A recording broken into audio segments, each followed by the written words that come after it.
Welcome to Blink 155, the only Blink 182 podcast to play with the very notion of time itself. Josiah, you and I were speaking only an hour ago, but for our listeners... So last week's episode, you said, oh, we'll revisit that next week. I'm going to have to think about that one point, and we'll revisit it next week. We recorded that, I want to say, 45 minutes ago. Yeah. And I don't remember what it was at all. Absolutely no. Like, the idea that we just black out, do the pod, and then remember absolutely nothing...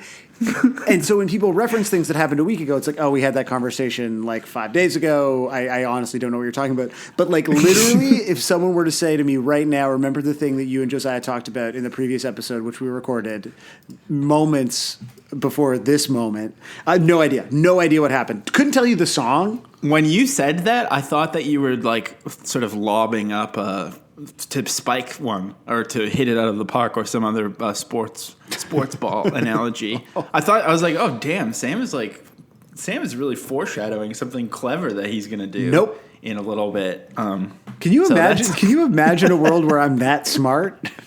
If anyone remembers what the point was, let us know of the pod when this comes out in 2 weeks. Yeah. We'll try to remember what we were talking about, like just mere moments ago here in our lives. If you know now. the point of any of this, it would be tremendously useful, I think, to us both. So thanks in advance, but also from the past and the future.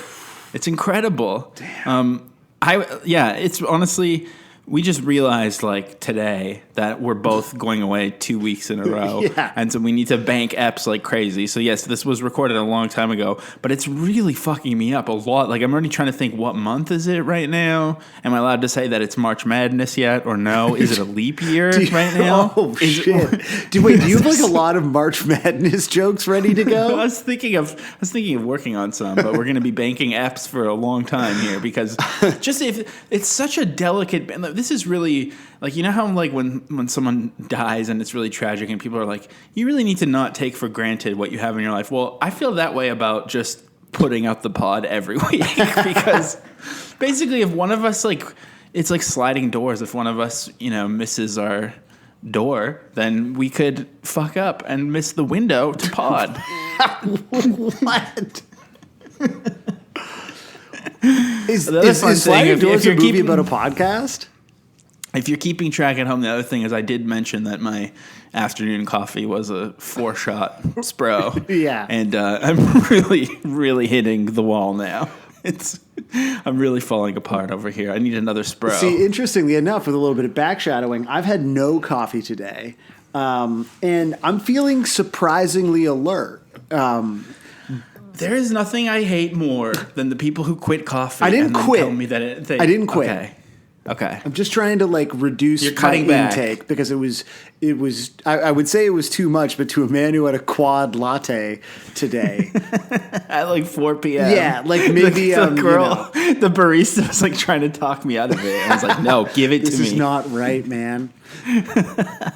Don't get me wrong. I'm not going to become like some sort of like anti-coffee because I'm extremely pro-coffee, but I need to like reduce the amount of like tension in my jaw when I sleep.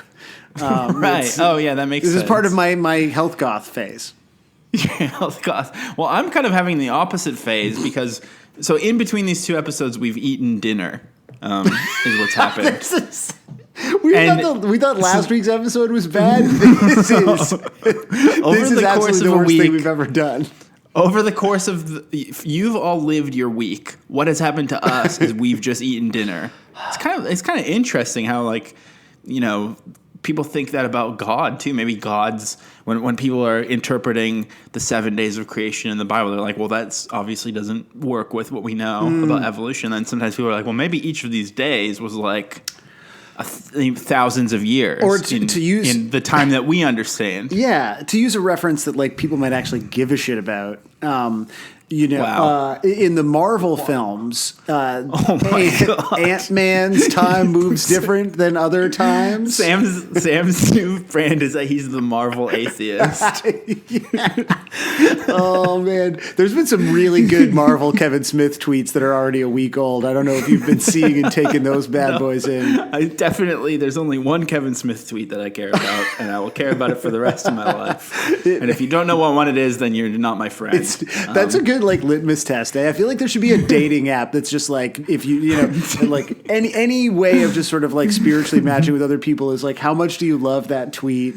Do you kind of have a general sense of how old that tweet is at this point? Do you know that the anniversary is coming up in June? Like that sort of stuff. Exactly. Yeah. So anyway, speaking of Ant-Man / God's turn, while the rest of you have lived a week, we've just eaten dinner. And I absolutely did not have a health goth dinner. I had an absolute trash dinner, and I loved every minute of it. And the only reason I want to bring it up is because it's like a regional thing that I've noticed. I almost feel this shame that I ate this food, but that just makes me want to say it out loud even more and to admit that it wasn't Pizzaghetti. It was even worse. But like, why does everyone in Eastern Canada hate pizza so much? Like, don't you just ever want to are you fucking serious? Don't you ever just want to order a pizza that's like borderline suicidal and just like have some like nasty shit that makes you feel awful? That's defensible. So like, I generally am like a fully anti pizza man. I think everyone has your take, which is like sometimes you want it because it's so bad. And I think we've probably ordered pizza once in the last decade.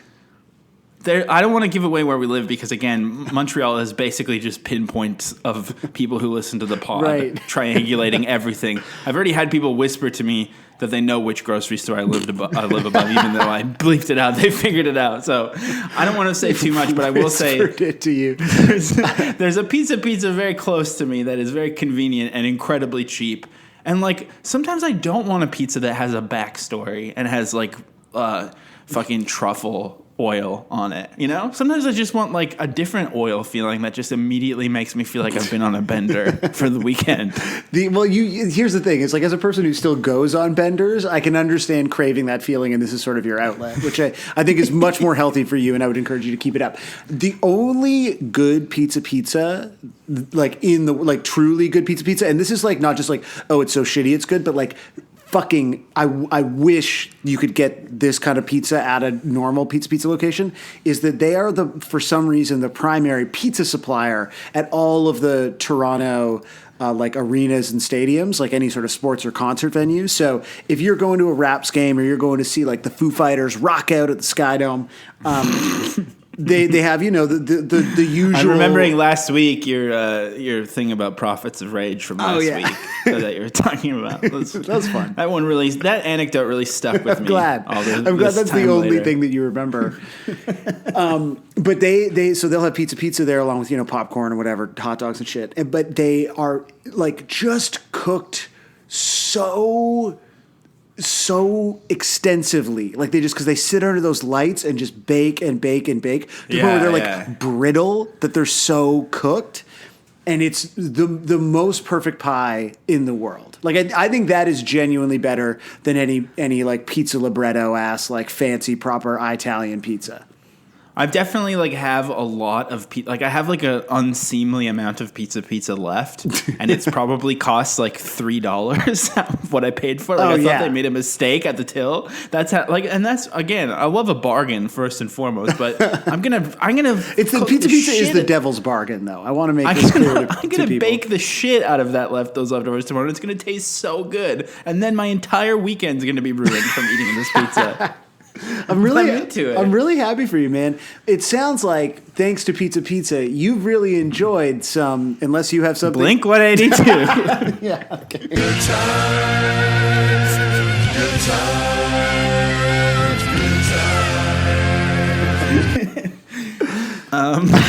No, I got nothing. I don't know. No, that's perfect. I was gonna say though, this phrase "good times" is like, you know. Okay, first of all, I gotta say, I'm ready for being a bro to kind of like be okay again. Oh, it's now that happening, they've tried man. to make.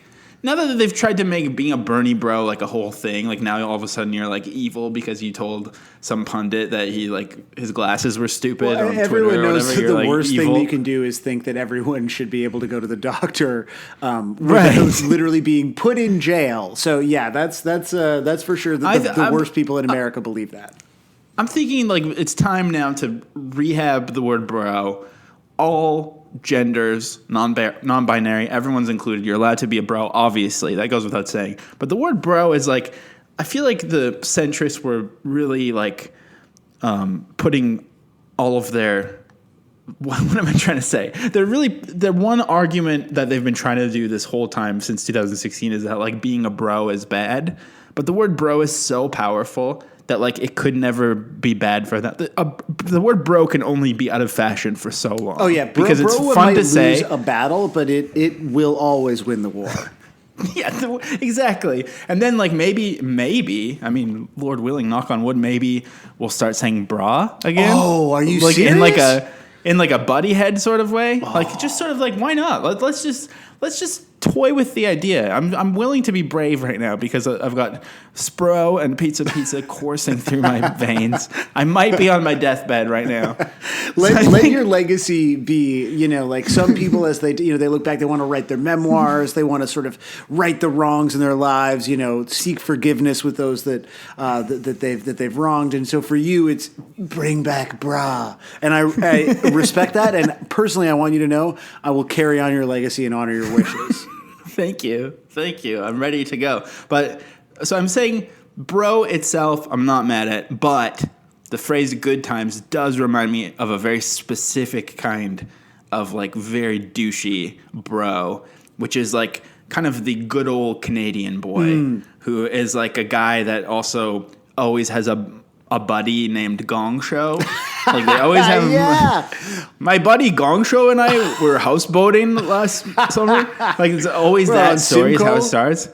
And those guys are always saying good times, like just like good times. Whenever there's a lull in the conversation, they say good times, and that to me is like. As I was thinking about that, I was excited to talk about TV mostly this week because of this cover, what it's a cover of. But then I started thinking about like this was the name of a tour that was Blink-182 with Pennywise, and it's called Good Times. And I'm thinking of all the eyebrow rings and like. Just I don't know. It's giving me some chills. So I see. So you feel good about bro and bra coming back, but you're worried that once you open up those floodgates, what's to stop like people from marrying animals? Like that's kind of you're going into that mode. Basically, full panic, like full blown moral panic. I'm fearful that if I allow people to start saying bro again, they're going to start saying my buddy Gong Show's girlfriend is a real smoke show. And it's just like I'm not ready to go that far yet. But maybe I'll get desensitized to it and it's fine. But that's what I'm saying is good times to me, that's the issue here. And maybe this song, and it was the song for a tour that was also a surfing video, and it was all these things, but it was them kind of taking the title perhaps from the TV show. It's definitely they're covering the theme song of the TV show Good Times, but maybe it's this exact aesthetic juncture, which is why all of those people say good times with that hard S at the end. Because those people are, if nothing else, like stuck in 1997. A great year. It is a great year, and not the year when this song came out. But just an aesthetic sort of time capsule. Yeah. So hold on, are you suggesting that the reason that bros and bras say good times is I'm just trying to follow your logic here, is because of the Blink song? Was that so let me rewind here for those of you who are not living in my brain right now. This what song a fucking hellscape. This song is Blink-182. Yeah. The band covering the soundtrack of the sitcom Good Times. I don't. You know what? Okay. So what is Good Times? We're gonna get into that in a second. But they're covering that sitcom soundtrack for the promotional tour that accompanied a surf video called Good Times, and it was Blink-182 before they broke, touring with Pennywise headlining. So all I'm saying is, all of these things swirling around the phrase "Good Times," I think, is when it was like cemented it pierced the brains of these people like the barbells pierced their tongues. That they started saying good times. Good. I'm just like really wishing that I still hung out with anyone who had a friend named Gong Show. Like I know it's mostly like if I don't know if you have anyone from high school on Facebook, but that's usually where you get to see these kind of people. So, well, my thing was like I didn't have a lot of like dude friends until I got into university, and then all of a sudden I had this like incredibly bro-y group of friends, all very like good bros. Good old boys. Good old boys. Like in my mind, I'm like there were probably 100 ancillary characters named Gong Show, but there were like a host of like terrible nicknames, and I miss that. Like I don't really have anyone in my life with a nickname, let alone a nickname as sterling as Gong Show. Like, do you hang out with anyone with a nickname anymore? Okay, well, hang on. Let me think. First of all, I don't know if I've ever known anyone who actually had the nickname Gong Show, but I still, like, you know, I get it's it. still a thing. It's evocative, it's a thing. yeah. And there is, I was like, one time I was like bored at the mall, and I was looking through I think it's called Hockey Life, like one of those hockey stores. Jesus Christ. You never just wander around the mall. It's great. I mean, listen, I'm trying to like commit to like not wearing like the same clothes for like 4 years at a time, and it's then just having to buy. Sam. Were you visited by like a health goth ghost? Yeah, recently. Yeah, and they're like, you need to start drinking kombucha, and you need to start. I think it was just like being better. in your mid-30s and having like a host of like extremely minor health scares where you're like, I gotta get my shit together, or by the time I'm 40, I'm gonna look and feel terrible. That was really it. But so when I go to the mall, like I have like a clock in my brain that just like counts down. Like once I've been at the mall for like 2.5 hours, I like immediately need to leave. I fucking hate everyone. And so I would never waste my like precious kind of enjoying the mall time on being in like hockey time. Well, you've never lived in Calgary. Where I don't think any of the malls around here have like hockey's themed well, stores. also just like in Calgary, you've gone to the 3 restaurants too many times, and then you're like, do you want to just drive to that weird mall? And we can like go to Bass Pro Shop and go to the giant hockey store. And I'm like, yeah, that sounds fun. Sick, yeah. But anyways, they have like, there's like a hockey gear company called Gong Show. Gong Show? It's like, I can just hear it. I can hear these fucking Punishers. And the worst part is all these people love Blink-182 as well. And that's probably why they say good times. Yeah, man. I had like, that group of friends had guys named, we had Deuce, Stats, and Flash. We're all part of the same fairly small group of friends. And I take an intense degree of pride in that. That sounds fictional. All right, I think about it now. I'm like, Jesus Christ. Were they imaginary friends? Listen, I don't want to get into it, but the song "Good Times" by the band Blink-182. But like, really importantly, while we're talking about TV show themes, is like, what do you actually think is the best TV show theme of all time? Very importantly, like way more important than talking about the song. I don't know. I don't really like most of them. Really? There's nothing that like I would say The Affair, maybe. What the fuck is the theme by of Fiona The Affair? Apple?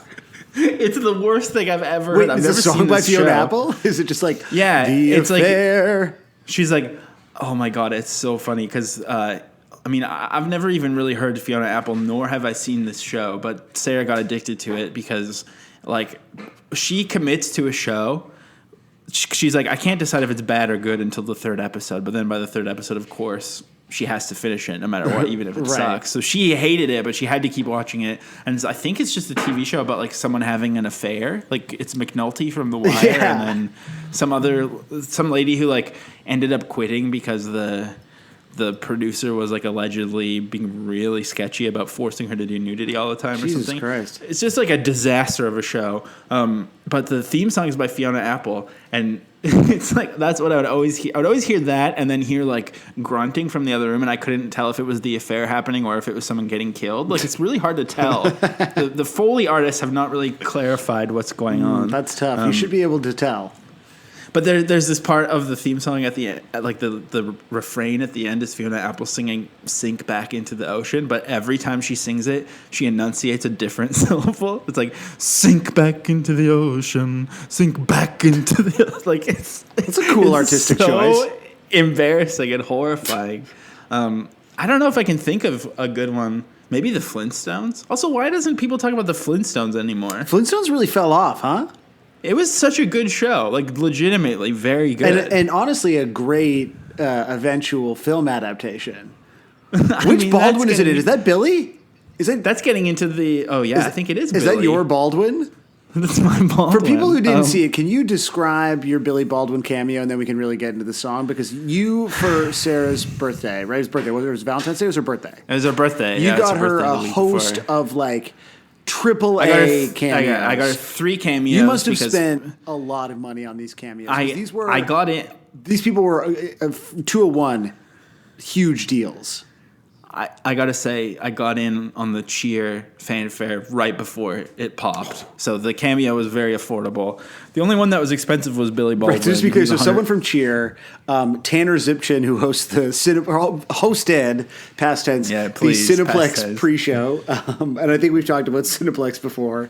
And pre-shows and Bradford Howe, and then Billy fucking Baldwin does Sarah particularly like have a thing for Billy or inside of all the Baldwins? So the reason I bought her 3 is because like since Cameo was invented, she's been constantly dropping hints that she wants a cameo.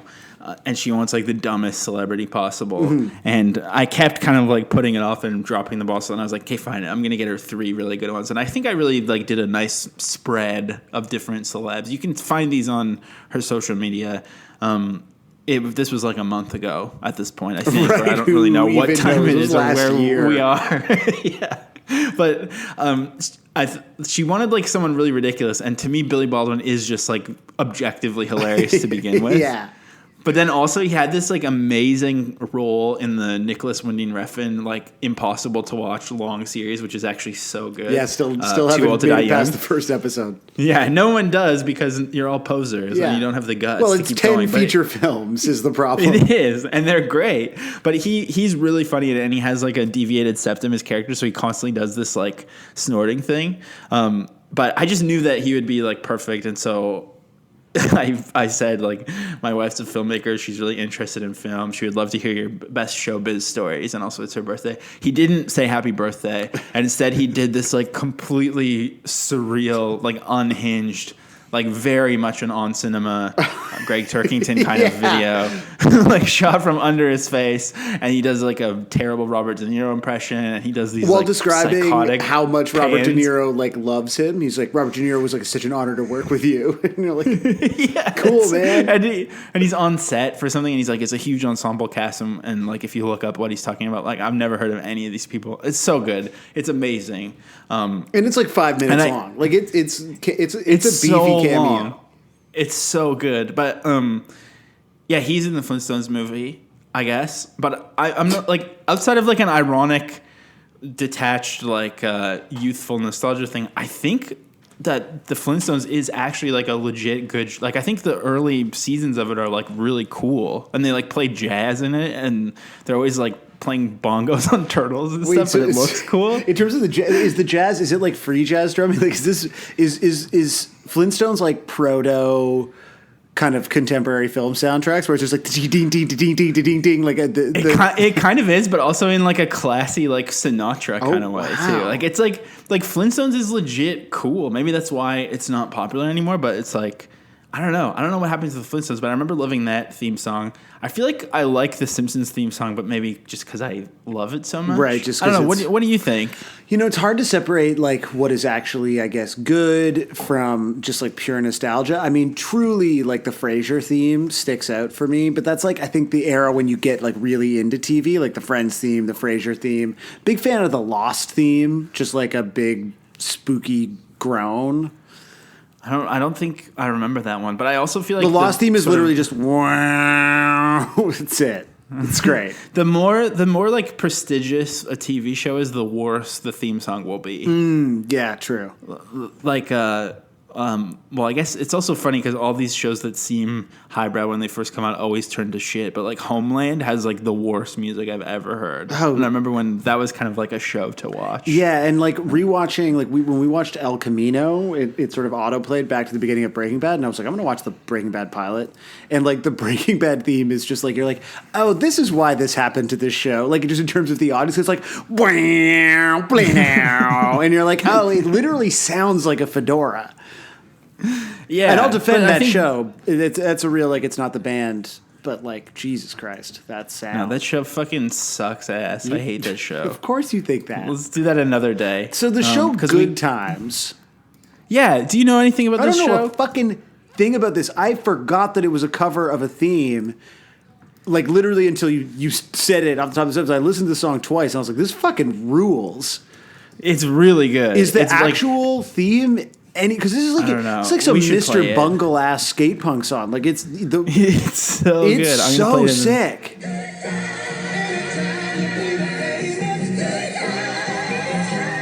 The theme song itself is like straight up Motown. Yeah.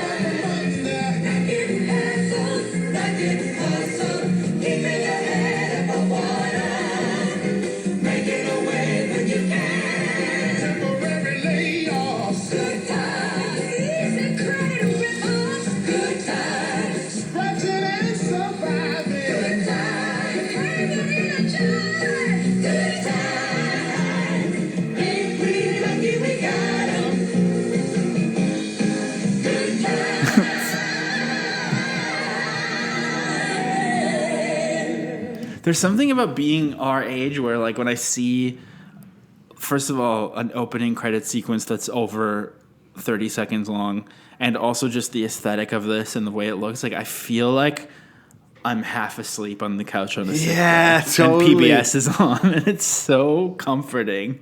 Oh, Like, you remember, like, the blue screen on the VCR before one of those, like, Disney compilation VHSs started? I don't know if you ever watched those, like there's, like, Donald Duck on the cover. yeah. I mean, I'm familiar at the very least with the blue screen. There's, like, specific things that I'm just like, damn. And that's why nostalgia, like, that's why now there's, like, targeted Instagram ads that people sell, like, crew neck sweatshirts with the squiggly blue line on the side of generic soda cups or shit like that. Like, any form of nostalgia has been completely mined for everything it's worth. Well, it's funny. You were talking about how, as you were enjoying your pizza, you were watching the fine Canadian TV show nominated for a record-breaking number of Canadian Screen Awards, Schitt's Creek. And the sort of, like, I don't think they ever draw attention to it, but one of the great, like, nostalgia gags in that is, like, anytime they need to, like, reference anything on a piece of paper, it's always the one with the kind of, like, tearaway sort of, like, a perforated sides, like that used to be, like, old computer paper. Oh, yeah. And they never draw any attention to it, but you're like, that's a very funny, like, just, like, reminder of this sort of particular location being, like, sort of set in the past or whatever. I'm like, that makes me nostalgic for printing stuff. Like, I know, it's so weird. every corner of your psyche is, like, being exploited through the mechanisms of capitalism for maximum nostalgia to make you, like, remember that you love your dad. It's kind of weird because, like, I still love nostalgia, but I'm starting to resent it a lot, too. And I think I've said before that I don't like it on here, so just forget what I just said. Yeah, Don't get mad let's at not get me. in. I don't think we're, like, in a place mentally to get into a, like, is nostalgia good or bad philosophical discussion. Sometimes if you spend 3 years treating every minuscule Blink-182 song as a Rorschach test, you're going to go to weird contradictory places in your brain. Yeah, maybe Okay, the- everyone? So just leave us alone. Yeah, just, like, I don't want to be held account for anything I've ever said. This is one of many So reasons Good why I will Times? never be a good politician.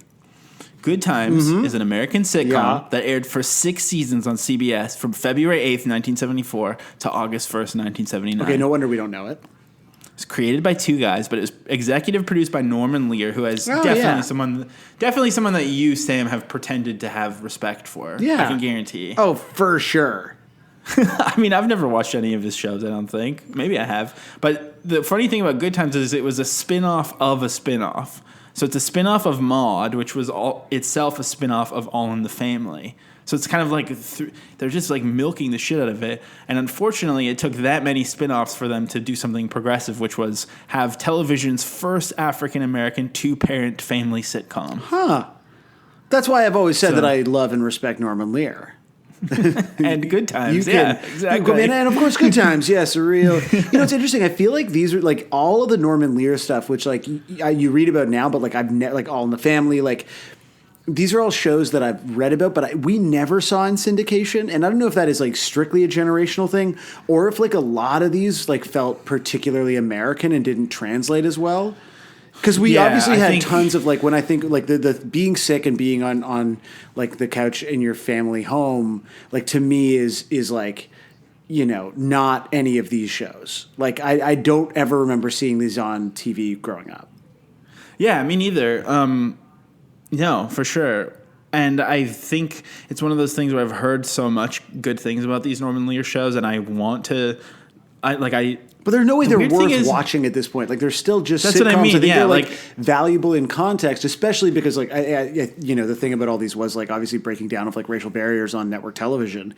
But that's like really great in theory. But like I don't know why you would today go back and be like, I'm going to watch Sanford and Son for the like sort of progressive aspects of it from the 70s or 80s. Like that's it's kind of weird. One thing about Norman Lear is like the first time I went to Sundance, there was a documentary about him there, and I think there was like in the lobby there was just like 1 million copies of his book that were hardcover. I'm like, oh, I'm gonna trade these in at the used bookstore when I get home. Mm-hmm. So I just like took a bunch of them. But I'm like, why does Norman Lear straight up look like Johnny Knoxville in old guy makeup? Yo, he kind of really does. Like put that man in a wheelchair and push him down a hill. Let's see what happens. He really looks like he's pranking. Yeah, I know. So I guess the funny thing only is hope this to does age into a prank face, you know? That's true. That's really the dream. The Good Times theme being covered by Blink-182 does feel like it has this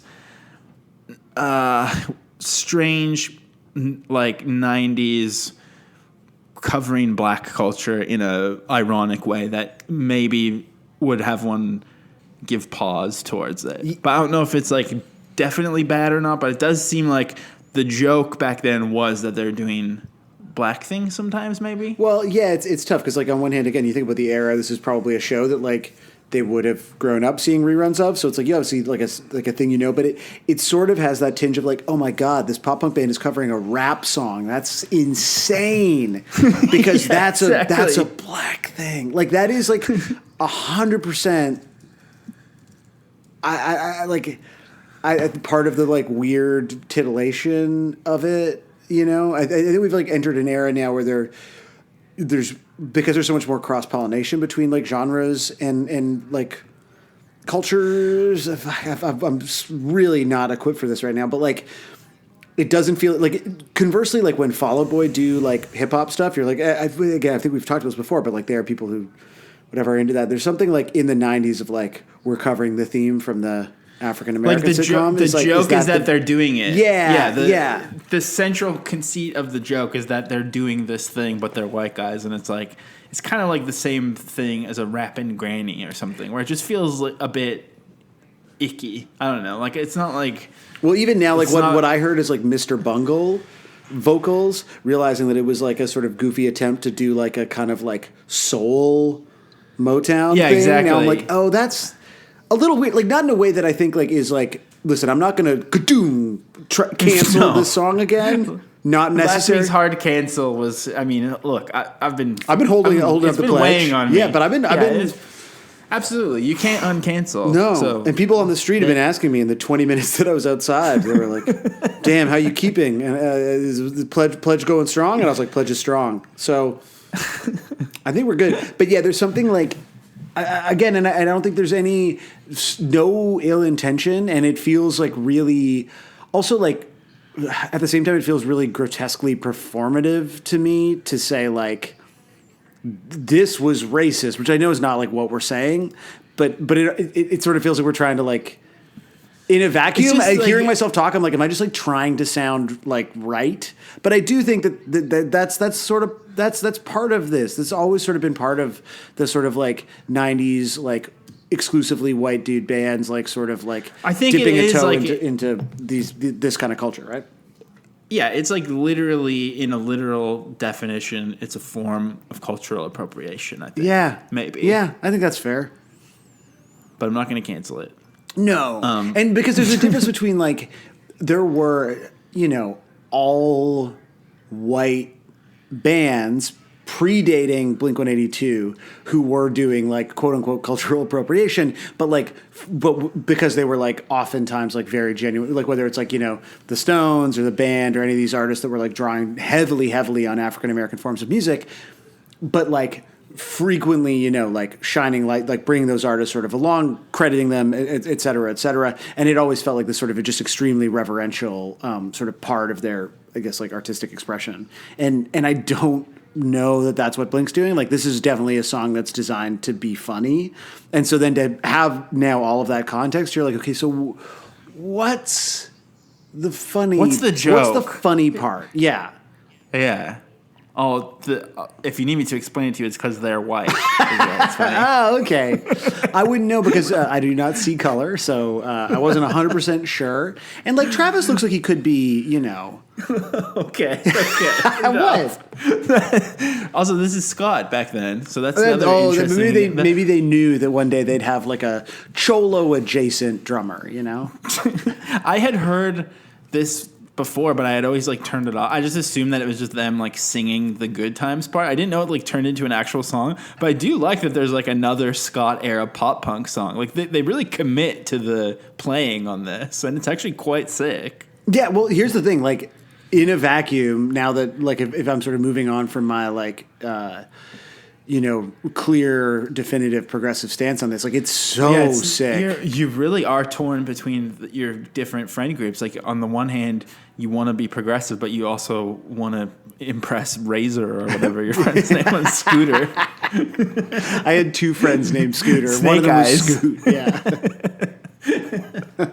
Look, when you're talking to Snake Eyes, you're like, I'm not fucking SJW. No, you know what it is? Though? There's years ago, again, I'm trying to think about time, the Foo Fighters announced their Back in the Van tour. Look, I get it. There's some things are just in the air right now, okay? And so it's like Foo Fighters 20th anniversary, and they announced these like 10 dates that are sort of like, it's sort of the itinerary from their first tour. And so it's a lot of like weird, it's not like big cities. It's like Albuquerque and Grand Rapids and they're playing in Hamilton. Hamilton, yeah. And they're playing in are they playing in the Hamilton venue that the guy from Def Leppard said smells like 10,000 asses? I mean, there's not a lot of venues in Hamilton, so yes. I mean, absolutely. The former Cops Coliseum. Yeah, First Ontario Centre. This is on Exclaim. Def Leppard, I think it was, maybe it wasn't the drummer. I was thinking it was the drummer because when you think Def Leppard, you always think of that drummer. He's the only guy, yeah. One of the guys from Def Leppard said it smells like 10,000 asses. And the other quote is, it's awful. It's fucking minging. Holy shit, that's amazing. So, yeah, they're playing people there. Got really offended. And so they're playing They're playing what? They're playing 10,000 Ass Arena in Hamilton. Listen, the point I'm trying to make is that the poster for the tour announcement was like an old whatever GMC tour van with the dates on it, and I saw on my feed like one or two jokes about it, which is like, it's the Foo Fighters, punch up, dunk, very easy. But then like one or two serious takes from like serious punks that I follow saying that it was like appropriation, that it was like, and then people chiming in and being like, I know that was what my thought was, like, this idea of like mainstream, like co-opting kind of punk and like indie and DIY culture, and it's disgusting. And I like, it was one of those moments where you just feel yourself disassociate, and you're like, "This is fucking insane." I think I know. It's because friend of the pod, Riley Walker, he was doing kind of a half sincere. He did some funny stuff on it. And he's like a true road dog. Like, he can say anything he wants. That's fine. No, but he's one of him and John, who's a bass player in Bomb and plays with Jeff Rosenstock. He was doing the same thing. Like, him and Laura Jane Grace were going back and forth about it. Like, it was like a thing on the internet that day, and like Riley's tweets were legitimately funny. I'm saying beyond those people. Yeah, no offense to the other people who are your friends, but those people who are your punk friends, they like get tattoos of their van. Yeah. That they did like a 5-day tour around. Like, and now that I live out here and I see how close together all these cities are, I'm like, what the fuck are you guys why are all your songs about going on tour when every venue is like 45 minutes away from each other? And your whole identity is being in the van. Like, no wonder you love the van. You just go in there like a little bit every day. You go there for 2 hours and you eat Cheetos. Like, it rocks. And it's your whole identity. And then you're going to be mad about the... Now you're making me side with the Foo Fighters. I'm sorry to say, but yeah, you're on Dave Grohl's side on this one, man.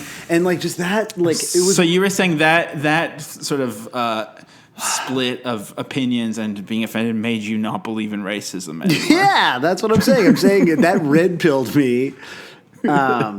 No, I just it's a reminder to me of the fine line between like what are the things that you really believe and what are the things that you are just saying because it sounds like the right thing to say.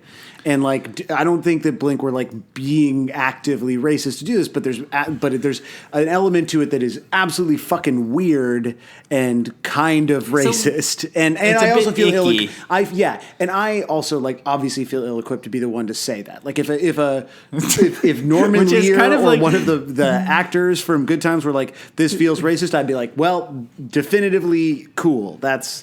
I agree now. Yeah, or maybe, yeah, I mean, you did finally mention some non-white people at the end of that rant. Right, yeah. Look, I'm just saying, like, I would listen to white people first, and then I would... they're more... yeah. Okay, all right, enough. It's like I don't think that the pod is real. It's because it's not real, because this is going to come out, like, Lord knows when this will even come out. Yeah. Or if the world will still exist. But anyways, this does remind me of, like, the trend of alternative rock and punk bands in the 90s covering theme songs. This fucking compilation. Have we talked about this compilation? Maybe a little bit. Have. Definitely I haven't not thought enough. about this since, like, the 5th grade. Doesn't seeing that cover also make you just feel that same nostalgia? Dude, and no joke, like, sorry, I'd opened this up. Let's not even ever say what we're talking about. But I opened up the link that you sent and said 5th grade, because I remember being in gym class. Someone had this on a tape, and we would, like, put it on in gym class, and it made me hate gym a little less. And I was like, when did it actually come out? Like, 95. I was in the 5th grade when this came out. It's like, it's this memory that is etched in there, and I just forgot. This fucking album is, like... meaningful. This is important shit. It is. Should we move on, though? Let's move on. Yes. Back to whether or not racism is real. We're talking about the Saturday morning cartoons greatest hits compilation. I honestly do feel like if you're not in your 30s, you don't know what this is. Like, I think that this is lost to time because most of these bands are extremely uncool on here. Like, the Ramones, are you kidding me? The Ramones? Yeah. No, it's like, it's a bunch of, like, super, super alternative bands covering TV show themes. So you've got Liz Phair covering the Banana Splits Adventure Hour song. You've got Matthew Sweet covering Scooby-Doo. Mary Lou Lord with Semisonic doing Sugar, Sugar from the Archies. Collective Soul doing The Bugaloos. I remember that so well. I mean, Helmet doing Gigantor. There's a lot to love about this. There's a lot of things that pivot around my interests. For example, I believe the cover is done by Bill Ray, who was a Mad Magazine and Ren and Stimpy artist. Wow. And the band Wax closes out the album by covering Happy Happy Joy Joy from Ren and Stimpy. Not only that, but the band Wax appears in my favorite movie of all time, Biodome. And so does the Ramones cover of Spider-Man, which is also on this compilation. I mean, this is like so tied to my identity as a person. Yeah. Oh my God. Dude, this album. I don't think I realized. I was like, who was Wax again? I was like, oh, Joe Sib. Like, I basically like exclusively think of Joe Sib as like the side one dummy guy. I don't think a lot about Wax. And I didn't realize that he was the guy that started Side One Dummy. I didn't know whatever happened to Wax, and I didn't really want to know. Even their official photo, I guess not official, but their Wikipedia photo, I think, is them inside the Biodome. Yo, that's definitely what that is. Amazing. Fuck. Oh, is so is cool. Chai Pig in this band? That guy looks so much There's like Chai Pig. There's a guy who is Chai Pig. but his name is Loomis. Oh, wow. It kind of makes me sad that that's became Side One Dummy. I mean, whatever. Like Side One Dummies had their ups and downs, but I'd rather if they just stayed the band that only covered Ren and Stimpy Does Side One and Dummy appeared in even still Biodome. exist? I have no idea. Side One Dummy was I so don't know. sick for me because it was like they had all these like they were putting out these big records like they did like I mean not My Cup of Tea but like Flogging Molly was big and like Gaslight Anthem, right, like records that were like huge like Gaslight Anthem is definitely like your favorite band of all time though, or was for a second. For like must have for been. sure for like 8 months I was like this is the most important music ever written, and I remember listening to 59 Sound like maybe in a car or something, like I was driving around with Ashley and she was like, is this the Killers? And she meant it quite disparagingly. Oh, that offends me as a Killers fan, actually. But the Side One Dummy ruled because it was like they had all these like huge, like seemingly kind of really huge punk bands, and then all of a sudden they just started signing like all of these like pals. Like it was like they signed like, what did they do? They did like Fake Problems, and then they did Pump, and there was like all these people that like we knew, and you're like, this is crazy. They're all on like this real ass label, and then immediately Side One Dummy just like seemingly went bankrupt or whatever. And you're like, I wonder if any of those things are connected. Well, what they should have done is a compilation of theme song covers. Just trying to get back onto the tangent that we're on that's not even related to the thing. No, but it's but it does feel. But I think the idea that like this cover is part of what's always been this continuum of like because I remember like getting Napster and it was like there was like the punk cover of the Flintstones theme for sure was like a popular cover on Napster and it would all have like the wrong band name on it. And so like that was always this thing of like the ska punk whatever version of a song that you knew. This was like actually good though. Yeah, I mean, I also think at least half of this compilation is terrible, and it was for my whole life. Like, I would skip a lot of it, but it's also just, like, so cool that it exists. I don't even think I owned it. I think I, like, exclusively, someone else had the tape, and I listened to it at gym class. It's so cool that they made a Marvel comic to promote it, too. Like, I would love to see what that's like. And then I guess there's a music video collection hosted by Drew Barrymore. That is so cool. But for whatever reason in the 90s, like, covering 70s theme songs was a thing. Yeah. And so like that kind of explains why Blink did this and obviously that they did it for the tour. So it does fit within this broader trend, but it does seem like also that trend is over. And is that just because TV theme songs kind of disappeared for a while? Yeah, I would love to hear like a great ska punk cover of like the theme from The Sopranos. But yeah, it's really not. Our covers, I'm going to regret saying this, but like our covers as much of a thing? Like it felt like there was the kind of like kitsch factor and I mean, obviously across genres, but felt very particular to like punk and like ska of, 50 songs, 60 songs, TV themes, hip hop, so wacky. And then there was like all of these bands, rock bands that like broke out with covers and then never had a follow-up single. But like when was the last time that happened? Like through the 90s, you had like my favorite being, and this has got to be an exclusively Canadian thing. There's a band, I feel like they were from Calgary, called Out of Your Mouth. And they had a full-on Much Music hit with a like super heavy nu metal cover of Madonna's Music. Oh, okay. Yeah, I think we've definitely talked about this before. Okay. That's how you remembered that they were from Calgary. Oh, right. Actually. Yeah. Because like, why else would I have that information in my head? Who cares? If only I had a lawyer to help me sort of navigate the things I've said on this podcast. Even I'm sick of that. Really? No, I'm not. I know you're not. Whose lawyer would you hire? Hey! Oh, man, I got new lawyer stories that I've told you in the chat, but different lawyers. But I feel like I need, in terms of, accidentally outing people on the pod, I feel like I still need permission to tell that story. So maybe... we should do a lawyer exclusive, We should talk to all of the lawyers that are sort of in the niche.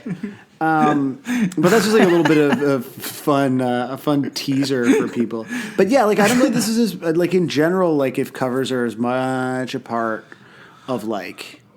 Well, even it seems like the Fearless covers compilations, are those still happening? Maybe they are. They but probably not. are, but those were so fucking huge for a while, right?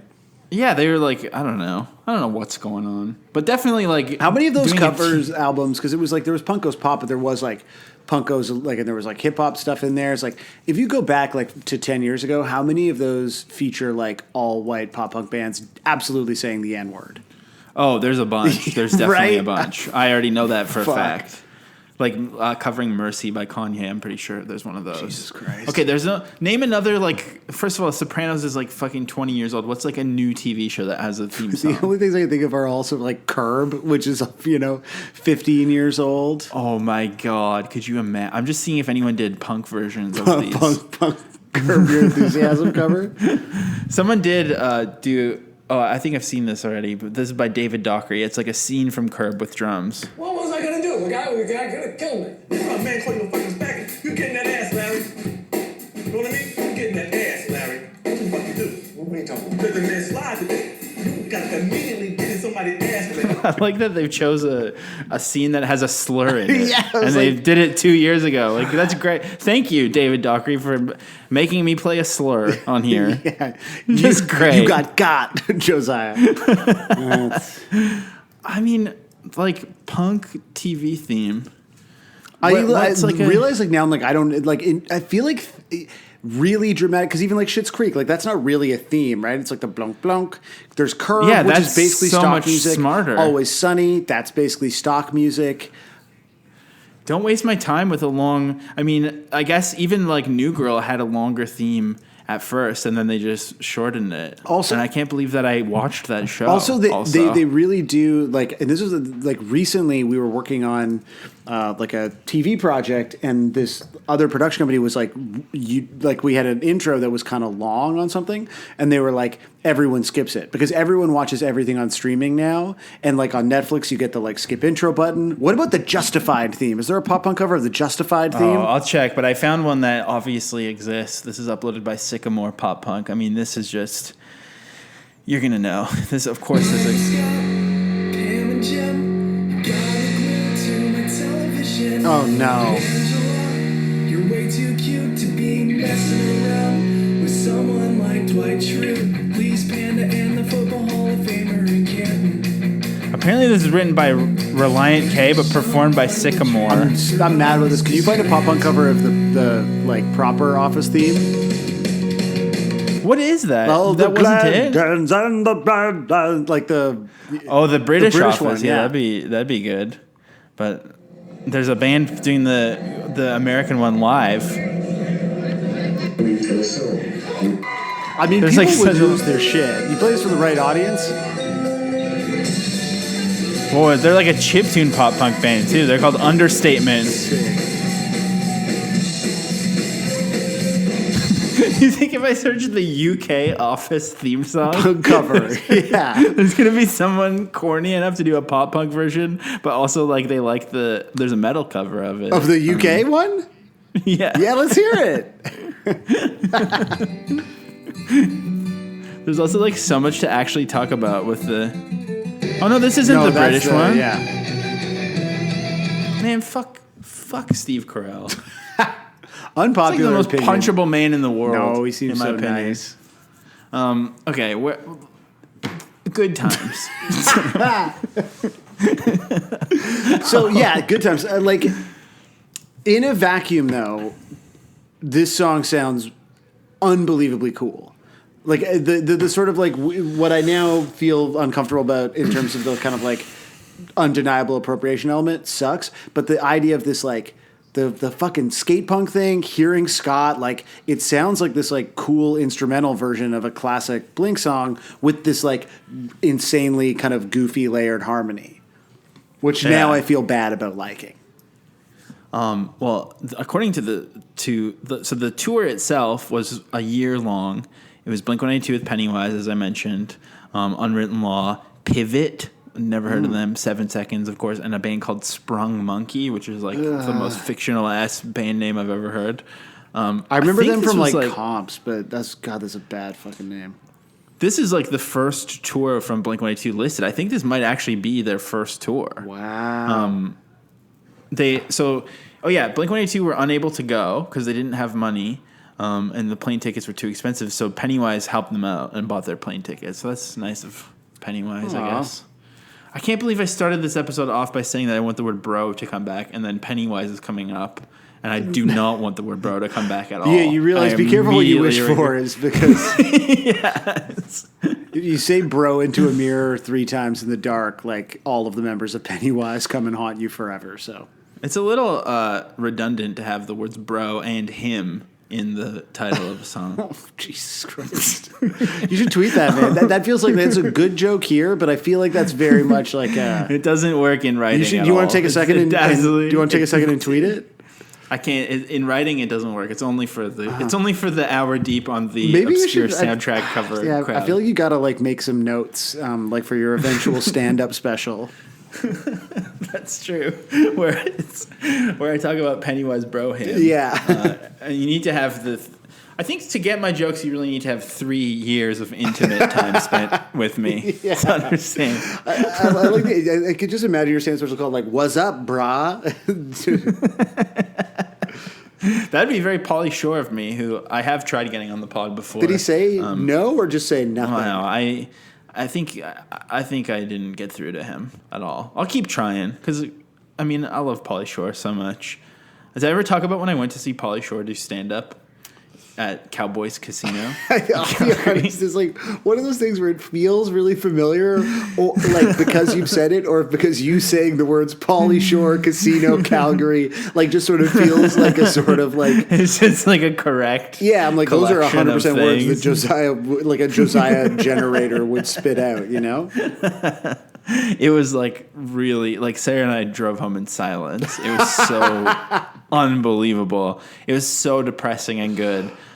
There was like this was when I worked at Fast Forward, so I could just get on the guest list for everything. But then I got banned from Cowboys Casino guest list because you shit on them all the time. I would always make fun of everything too much, which is probably good for them. But I'm just so misunderstood. It's true. Pauly Shore's stand-up set was like literally him doing a PowerPoint presentation, like showing screenshots of his movies and saying, "Remember when I was in this?" And then he did a rap song called "Obama Got Osama," and he's like, "Hey, it's a rap song. I need a black guy up on stage." And there was only like 2 black guys there, and he like forced this guy who did not want to go on stage at all to go on stage for it. And it was so mortifying. Jesus It was like Christ. insane. It was everything about it was like. It was truly like not funny and definitely not good, but it was like it was just like something, you know, it felt like we had just experienced something very totally. transgressive and quite wrong. You know, I like that. so- Like, there are some things that you don't need to transgress, and I'm grateful to Pauly Shore for showing us that. Yeah, exactly. But anyways, back to this tour. Scott Rayner recalled the tour fondly in 2010. So I guess Scott Rayner does sometimes talk about Blink-182 Yeah, with some people. I like when I saw that Fucking date, guy. I was like, I don't think this couldn't be Scott Rayner because he's unwilling to answer us about Blink. I mean, his answer is not very good anyway, so it's fine. Honestly, the shows went well. We always got a good reaction, and the next time we came around, we had more fans and better floors to sleep on, some with carpet. So that's pretty good. And then Mark Hoppus' sister Anne was also on the tour, and she made T-shirts, and she said, "Any money made goes back into the gas fund. You only have $5, and it has to feed you all day. You eat nothing but crappy fast food, or on a good night, Denny's." Has tour ever changed? Like, this sounds again like your friends who romanticize the van too much. Yeah, you get the Denny's tattoo and the van tattoo. When you've just been going on tour through these cities that are like an hour up, like you're basically just like commuting from the suburbs. Yeah, we're like, this is just my job. I mean, I don't have a van tattoo, but Junior Battles definitely had a van shirt with our van on it. Of course. Because we loved Of course our you van. did. I mean, we had a sick van, though. I mean, I also loved my van a lot. Of course. too, and I miss it. Yeah. It's true. You do love it. But that van that we had was like, we were driving like 13 hours to go to different cities to play our 20-minute set to 5 people. So I feel like that's more earned. That's to love your that's van. true. Yeah, that's. Listen, we also had to drive like a couple of hours every now and again. You know, real hard living. You know. But so this was a tour to promote a surf video, and it was in Australia as well. Oh. So adding another sort of racist element to it. I've been listening to a lot of Alex Leahy lately. Lately. And it's one of those things where like no discernible Australian accent, but there's this one song called Awkward Exchange that I've just been like listening to a bunch. And it's got this great line where like otherwise there's like no accent. And then she goes, bit of a dick. And she says it in the most, and it feels like any number of, like I'm hearing, Maddie Rendell. I'm hearing just like all the Australians that I've come to love through the pod. It's just great. Yeah, there's at least like 4 good Australians now. Yeah, so congrats to all of you. So the other thing that makes this song kind of like a interesting one right now is just the numerous times and ways that it has popped up in culture lately. This TV show, I mean to say. Mm-hmm. Like, I've still never seen it. I don't really understand it. I'm sure that it's really important for a lot of people, and I'm also just a piece of shit who doesn't really want to learn anything new anymore. But, for example, this... Today Dubois oh, it's auto-playing. Woods on Good Time. She also wrote the theme song for the Jeffersons. So the actress Jeanette Dubois, I guess at this point, a week and a half ago, passed away. So, like, that's Damn. in the air. I don't know if she was, like, the star or what, but... oh, no, she played the vivacious neighbor, Willona Woods, on Good Times. And she also sang the theme song of The Jeffersons, which is a very sick song, Moving On Up. Oh, yeah. We all know that one. Why didn't Blink cover that one? It must be so sick to be described as vivacious. No one's ever going to say that about us. Do you think that's, like... Yeah. Huh. I feel like attractively lively and animated is what vivacious means. But like, and weirdly, I feel like it has like developed sort of like gendered connotations. Like you would just very rarely hear, like, I think it'd be less likely for someone to say that you were vivacious than for someone to say that Sarah was vivacious. And I think that's bullshit. And I'm going to start reclaiming vivacious and calling all my dude friends. Your homies, you're going to call Scooter vivacious the next time you're down at the rock quarry looking for dead bodies or whatever. Yep. All right, well, it looks like it became a gendered thing in 1938, and I didn't look this up, it's just off the top of my head, but with the director George Stevens' famous 1938 film, Vivacious Lady. That's right, that does sound right. I mean, of course, like, personally, I'm a bigger fan of George Stevens' other work. Oh, George Stevens did make Giant and Shade. It turns out I actually... anyway, yeah. Now it's not funny anymore. Yeah, so anyways, one of the ladies from Good Times died this week. And then not only that, but there was this... In December, the ABC did like a live in front of a studio audience version of Good Times. What the fuck? Yeah, and it starred Tiffany Haddish. So, like, that's happening too. I'm trying to open the Washington Post without, like, a million Democracy Dies in Darkness pop-ups. They're making it real dark. But democracy is alive and well, and there's no darkness in the world either. But Hank Stwaver, he's reviewed it here. He said they try again to rekindle the magic of yesterday's sitcoms. I don't think this guy liked it very much. But like, it seemed like a ton of famous people showed up for Good Times. Viola Davis was in it. As I previously mentioned, Tiffany Haddish was in it. I'm trying to find the full cast, but there was a bunch of people in it and some original actors too. But I think they tried to like update it a little bit. That's sick. But yeah, so that recently happened. Oh, Jay Farrow was in it as well, formerly of Saturday Night Live.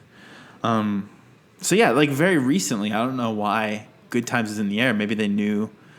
Maybe they just sort of had the Blink 155 bump from knowing that this episode. I think there was going to exist like they should do it before we do our episode, so that like we could kind of go and promote the archive. Hopefully, get that that bump a little bit later, right? Yeah, exactly. But then the main thing that is kind of strange is like initially. So when we first started the podcast, this had existed obviously on the list. I had seen it there, and I thought, well, it's close enough. Let's get the Safdie brothers on it because they did the film Good Time. And, like, why is it called Good Time? It never says it in the show. Maybe we could just have them talk about it. They're into, like, pop culture. They're into irony and all this stuff. Maybe we could do that. So that's kind of what I always thought. And then I don't know if you remember. They said yes. They said yes, and they're here. No, I did actually. the reason that we're doing it this week is because I finally did get my rejection notice from them. But I'll tell you why in a second. But But there was a reason why that wasn't just like, well, not really a reason, but no it's, thanks. the whole scenario is just kind of funny. If you'll allow me to spin my yarn, please. But I don't know if you remember this, but not only did they call their movie Good Time, but then in Uncut Gems, there's like the neighbor of Adam Sandler, like Adam Sandler's loft where he has his mistress. His neighbor is a former actor from the show Good Times, and they like talk about it in the movie. Oh yeah. Like, and so, like, that's really weird. I can't remember which guy it was, and I can't really find it right now. But there was, like, definitely... Because I thought, like... And Sandler says, what's all this 155 shit? Yeah, exactly. He does... Here, I do have that lined up. I'm going to play that right now. That's okay. Hello, Ann. Can you ask I'm her down how here with this Howard fucking Gardner. 155 bullshit happened? Hello, Ann. Let's Can play you it ask her again. how this With Howard fucking Gardner. 155 bullshit happened? I mean, that is a good question, my I friend. love how like trained you are to notice that stuff though, where like you saw that movie a little bit after me and you were like, dude, why didn't you tell me Sandler says 155? And I was like, man, it did not register for me. And I felt really bad. And then I watched it a second time and I was like, okay, it's defensible that I did not. No, it's not. I mean, I notice it when the clock says that. I've been going to the YMCA lately because, not to pinpoint where I live, but I live very near a YMCA, and it's horrible, and I see a lot of old man scrotum and asshole first thing in the morning, and it's nightmarish.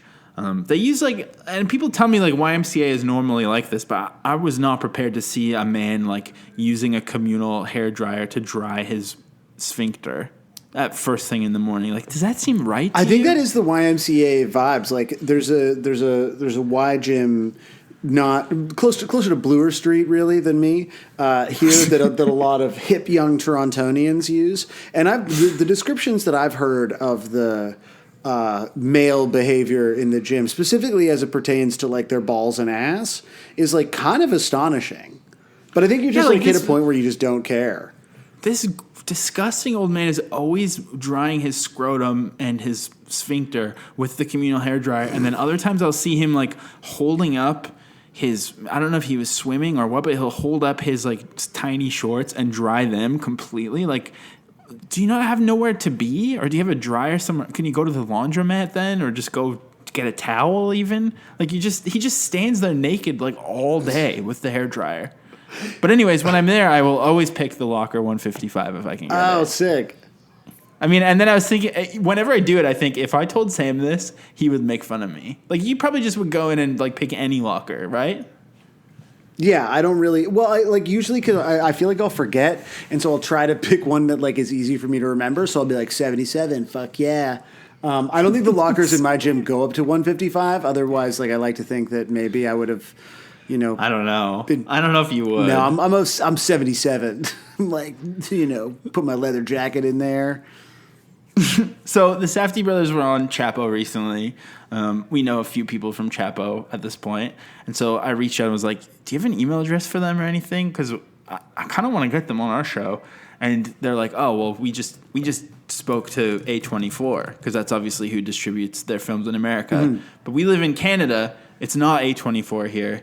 It's like different companies that basically how it works in Canada is like the film publicist will, for the Canadian release, will reach out to the American publicist who will then reach out to the manager or the artist themselves. So it's like a whole chain of command. So there's not only is there that game of telephone going on, but then also my pitch was I run a Blink-182 podcast, and since they have a movie called Good Time and the guy from Good Times was in their other movie, would they want to come talk about Blink-182 covering the Good Times theme song? Yes. And like even just like it was like 6 paragraphs to explain. Even hearing this. those words come out of your mouth, you were like, fuck.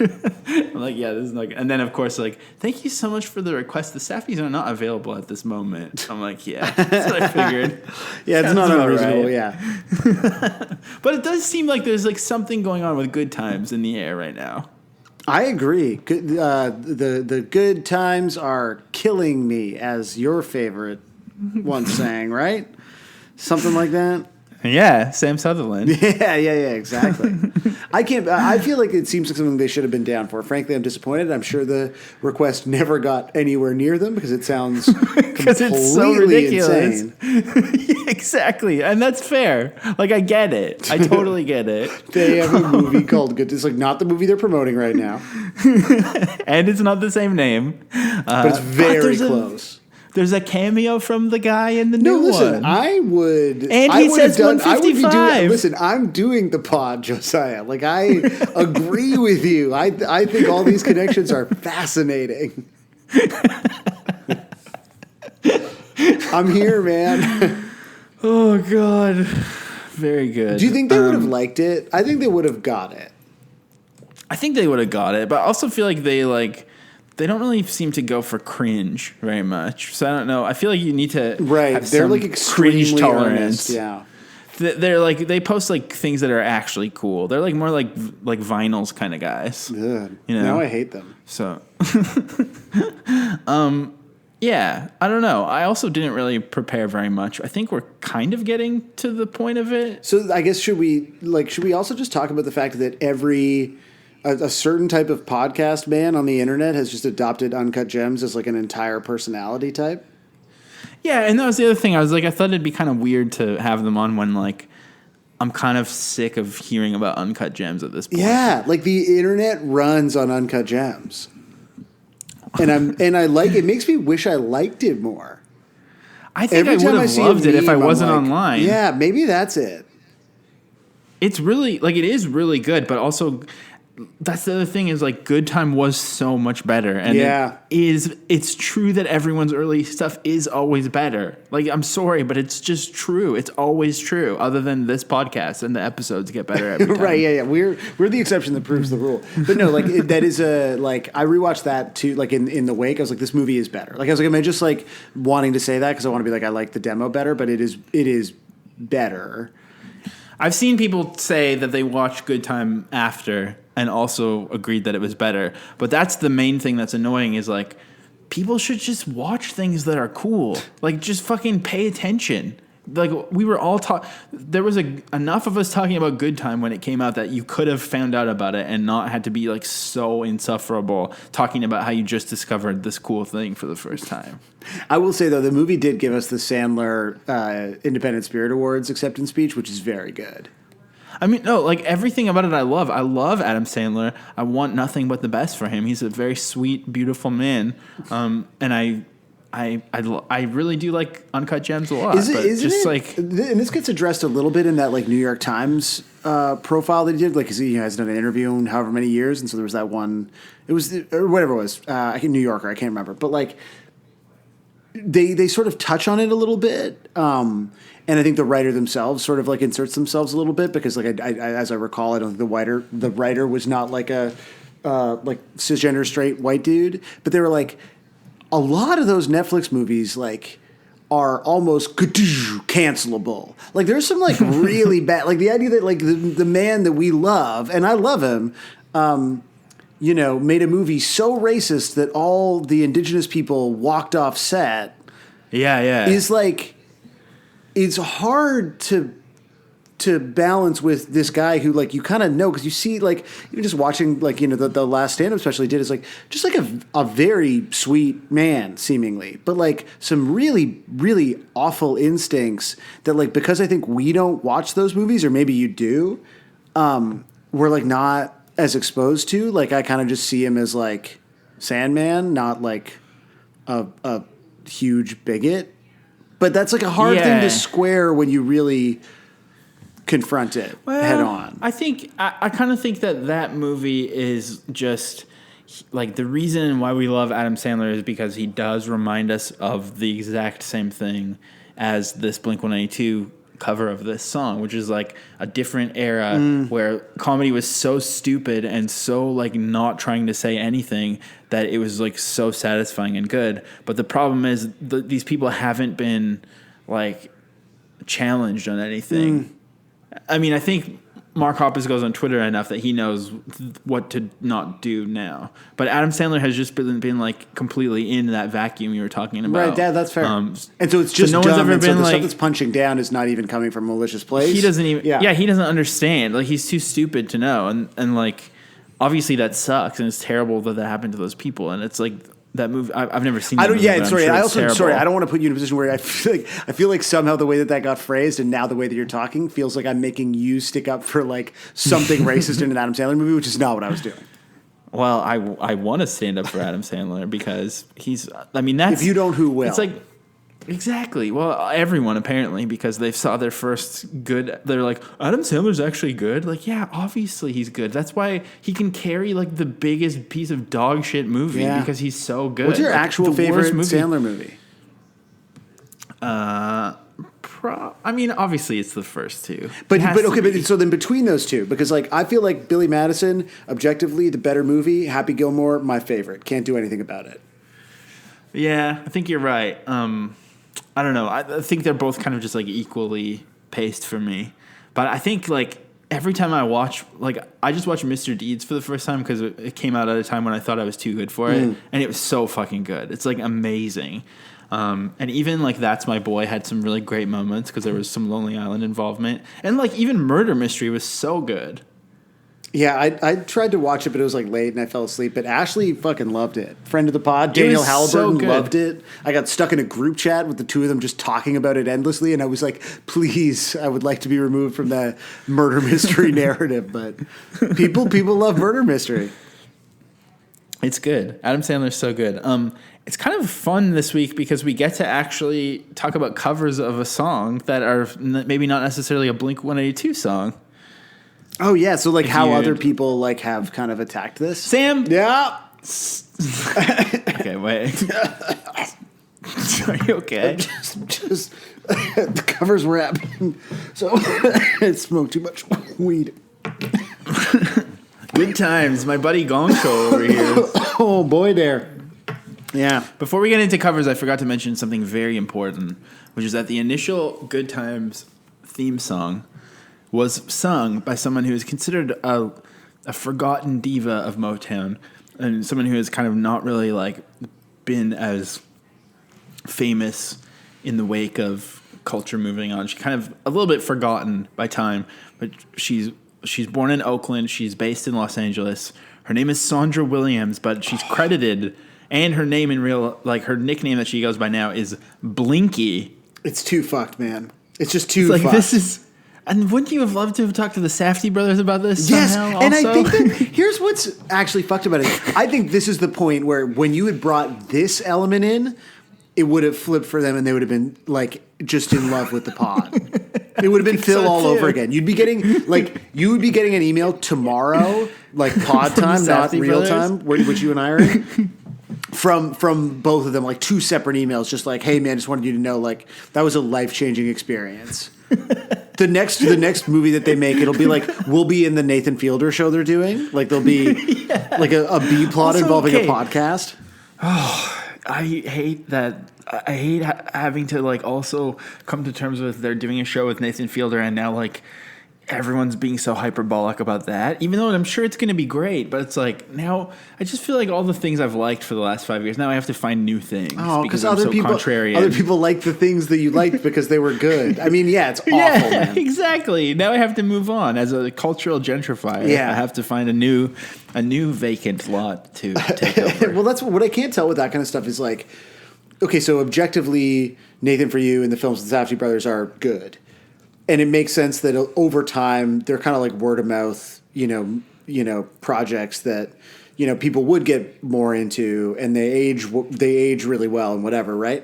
But like also then how much it just becomes a thing, like when that news sort of leaked about them doing a show together, it was like my entire feed being like, I'm fucking gonna die. This is the most important thing to ever happen. You're like, is it that? Yeah. Like, have we all collectively decided that these are the things? And I get it because I also feel like, the internet sort of runs on loving Nathan For You a little bit. But like, Yeah. it's a lot, and it is similarly like enough for me to be like, well, now I don't give a shit about this thing. Which is worse because like I don't even have cool taste. So I don't know what I'm going to like when I decide that I can't like the shit that other people like. I guess just myself. It's kind of like this podcast. People think that we hate Blink-182, but this podcast is an expression of me genuinely loving someone's creative output, and that's why I'm doing this. And that's how I feel about Nathan For You and Nathan Fielder. So like, I actually thought that Finding Francis, the final Nathan For You thing, was quite overrated, and everyone needed to calm down a little bit about it. I thought it was okay, but I thought it was like kind of maybe a little bit morally or ethically dubious, and like I felt it a little bit gross watching it, and it just felt like too much at once. Like I didn't feel like it was the peak of Nathan For You in any way, whereas like the Dumb Starbucks episode, I literally got emotional from watching it because it was so perfect. And so like I just feel like people don't have the willingness to engage with things in a critical way where they're like kind of hard on it, but that then you appreciate it more. Like I do love Blink-182 more than ever before now, even though it sounds like we're just shitting on All them we've done the is time. dunk on them and call them racist. Yeah. Well, you did. You said that. Right. Yeah. Well, because I was willing to stand up for what was right, and you're a spineless lib. That's what happened. But yeah, so it's confusing to. It's confusing too. It's alive. confusing, I think, is the sentence I'm trying broad to say. strokes. But anyways, so this lady's name is Blinky. And That's not confusing. That's a sign. that just makes sense of everything. Absolutely. Imagine so if she's she done- was the neighbor in Uncut Gems. In 2009, Blinky appeared as a backup singer along with Sharon Jones, performing the Rolling Stones' Exile on Main Street as part of the rock band Fish's musical costume. So I don't know what musical costume means, but she performed the Rolling Stones' Exile on Main Street with Fish in 2009 in Indio, California, not for Coachella, for some other kind of Fish festival. Weird. So that's like her last public thing, because ever since then she has become, or maybe she always was, but now she's like very, very born again, just like leading a choir at a church in Los Angeles. Amazing. So Living the life. she has really like, without knowing it, she has lived the pod. Yeah, pretty much. Wow, that's the entire narrative. You know, we started the pod, we eventually joined the Rolling Stones or Fish or whatever. And then I found God. Just great. Yeah, you're already calling it. Exactly.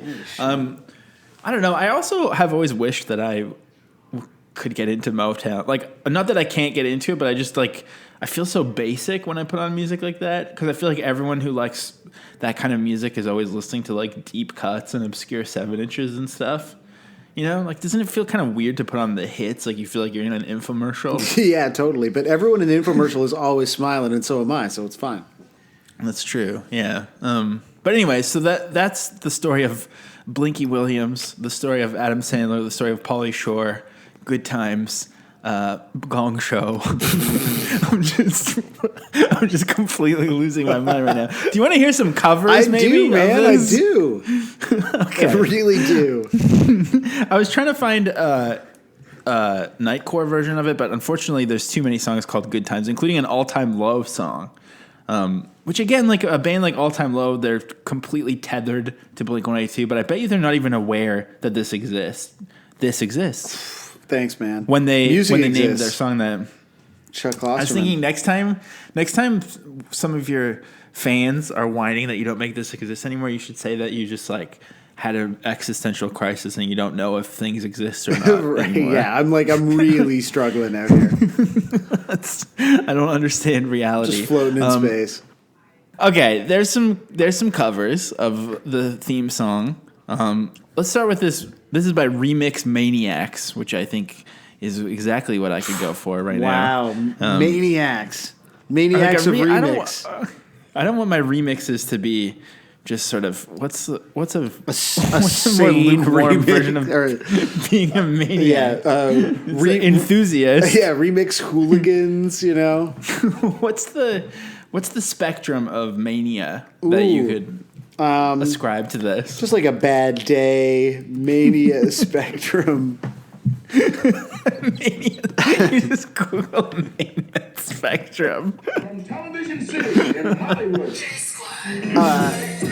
Oh. Oh,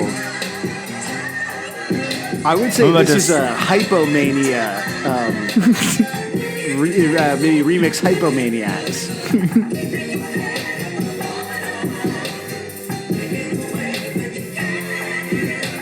Oh my god, this sounds so good.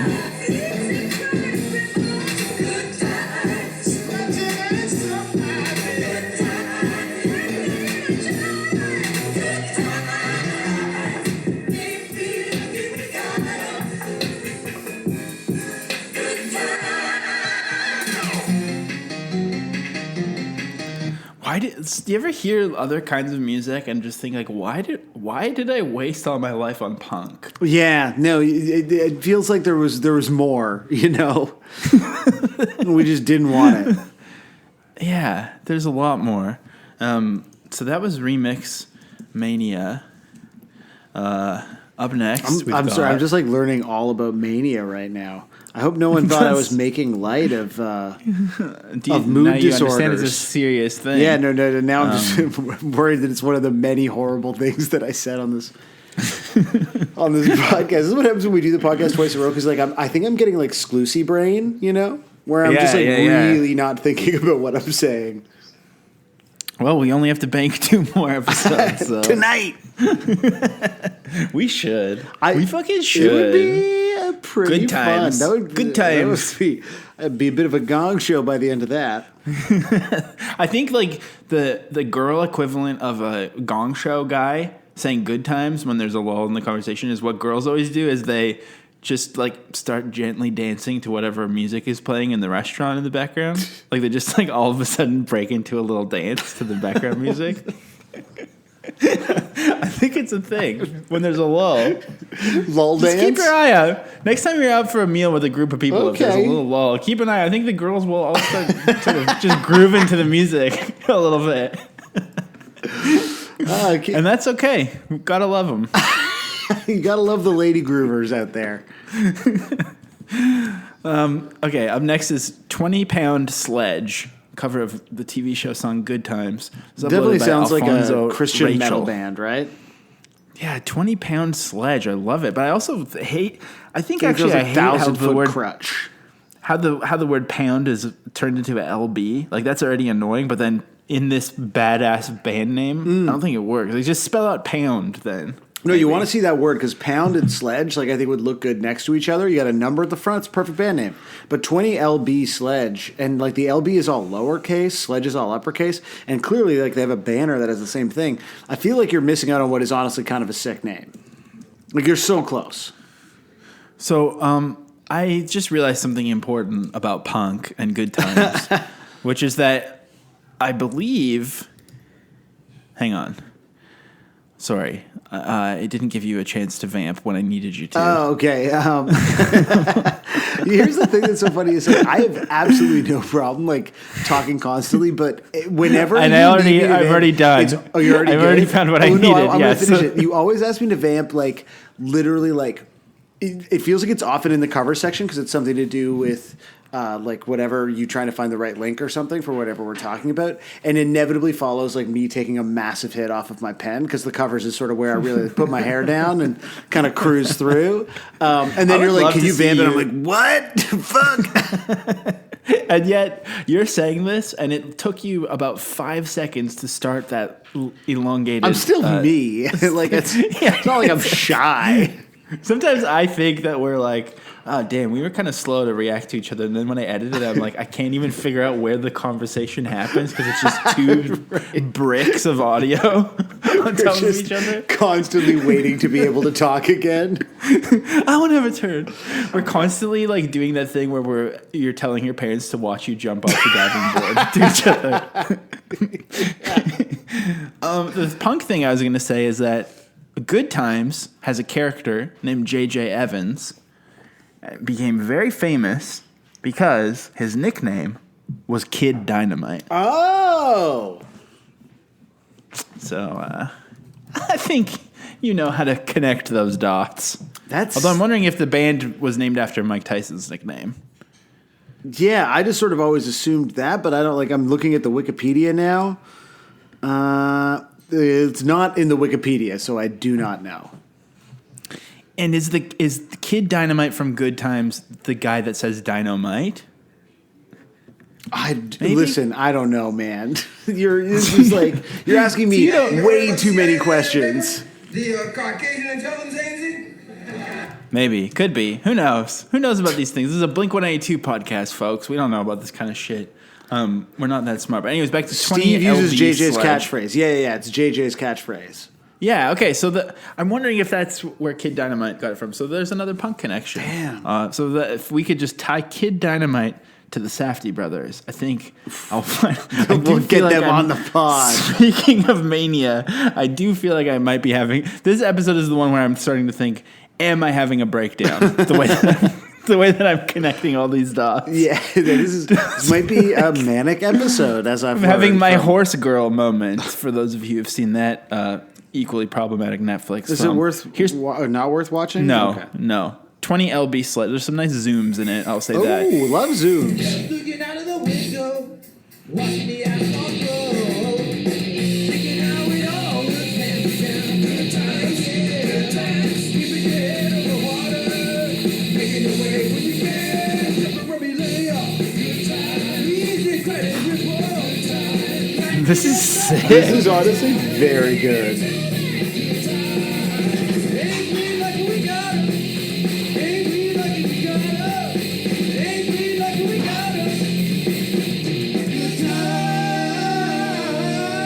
Oh yeah, That was very good. just the bros having some fun with it there. They said thank you to everyone who contributed at the black belt level or higher to our tour in 2015. So I think they must have crowdfunded a tour. And I'm thinking if there's a black belt level of donating to your tour, you probably did pretty good. Yeah, if you got multiple guess. belts. Come on. I would donate to the yellow belt at best, perhaps. Yeah, unfortunately, I'm the same. I'm just not that supportive of the arts. Okay, up next we got DJ Quick spinning it up at Rock the Bells.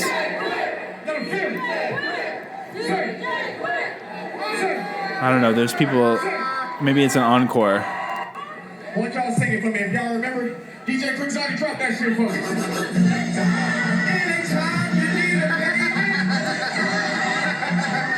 Sing this shit off like it. Anytime you want to run,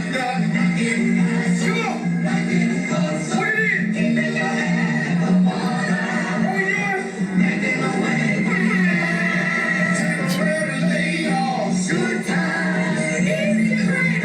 DJ Quick is having a real nice time here. This is how he's opened his set in 2012 at Rock the Bells. I don't know who's singing, but very sick. Again, just like I think probably the thing that sucks about the Blink version is while it is a cool pop punk version, it's like definitely a wonderful piece of music that they've kind of destroyed a little bit. Like the depth and nuance of it is very sick. Yeah, I mean, listen, I'm not gonna. I was hoping you were gonna play the Blink cover, like as one of the covers. We could really like just do the whole episode again. Oh my god, that would have been so funny, Yeah. Sam. Yeah, look at me with Fuck. good ideas for the show, huh? Are you kidding me? Maybe stop Once- disparaging me. Have I done that? No, you really. It's more in a passive way. I try to do it. Yeah, exactly. It's like you sort of. I think I'm often insulted by exclusion. You know. Well, we're gonna get back to white people in a second, but first we've got Will Smith performing it as some sort of annoying Jimmy Fallon bit from 2018. It's the history of TV theme songs. Luckily, Good Times is at the start, so we won't play too much of it. But Love here we go. to watch my boy Fallon. Want to perform some of the best sitcom theme songs of all time in one live remix right now. Wow, Jimmy Fallon's just asking him like this off the cuff. This is crazy. I can't believe. And they Will just Smith happen is to doing both be holding those cordless mics. I mean, Will Smith is just game for anything. It turns out. Thank you for being a friend. Travel down the road and back again. Will, your heart is true. You're a pal and a confidant. How's Fallon doing these days? Is he okay? I don't know, like he's always breaking his fingers. Yeah. Because of Falling his down drunk or whatever. Late night needs a straight edge host, I think. Yeah. I'm ready to be the You host. should definitely become a late night host. We're just watching an entire Jimmy Fallon Will Smith bit, aren't we? Good times is coming up, I think. Here it is.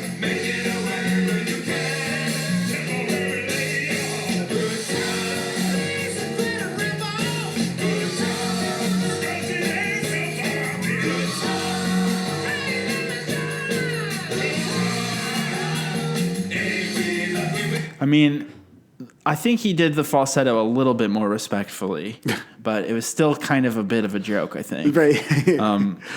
Yeah, quite rude. We should get Will Smith on just to chastise him.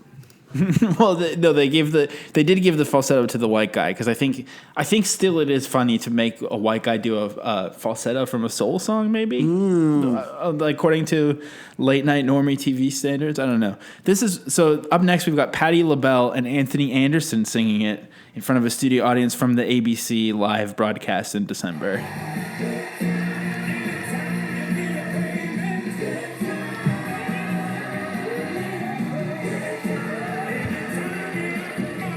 Wow, this looks like shit.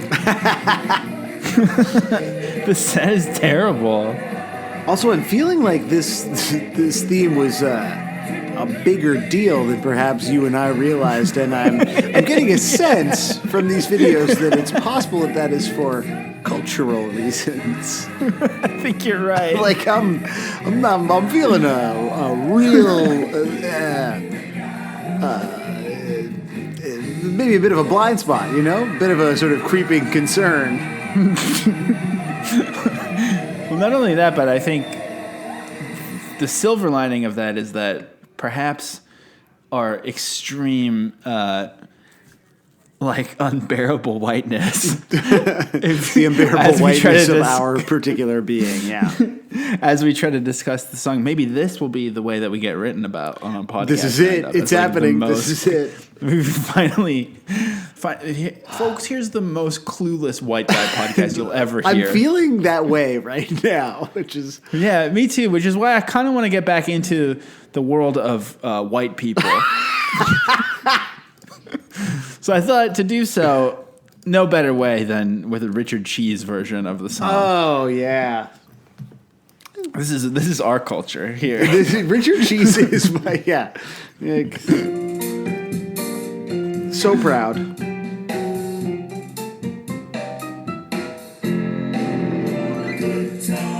Anytime you need a payment, anytime you need a friend. Is this supposed to be a joke? Well, I mean, yeah. But I mean, I think the joke is no different. Like, for Richard Cheese, the joke is consistent whether it's like him performing a Nirvana or Rage Against the Machine song or this. I think we know where the joke is coming from here. Yeah, his name is Cheese is the joke. Yes, yeah, exactly.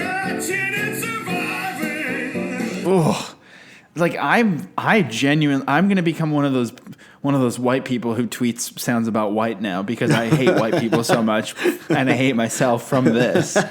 It's so gross. Whereas I'm feeling like a real swelling problematic pride. So. What kind of pride would you say you're feeling? You know, it's hard to identify it. A little early for that. Or perhaps entirely too late. Finally, we're going to bring it back to the world of rockers. Possibly something a little bit cooler, maybe.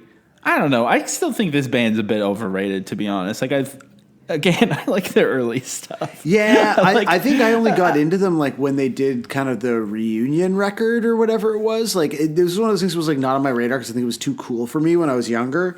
And then when I was ready for it, like heard that record, I was like, oh, this rocks. And then I went back and like heard the earlier stuff, and I was like, this is much better.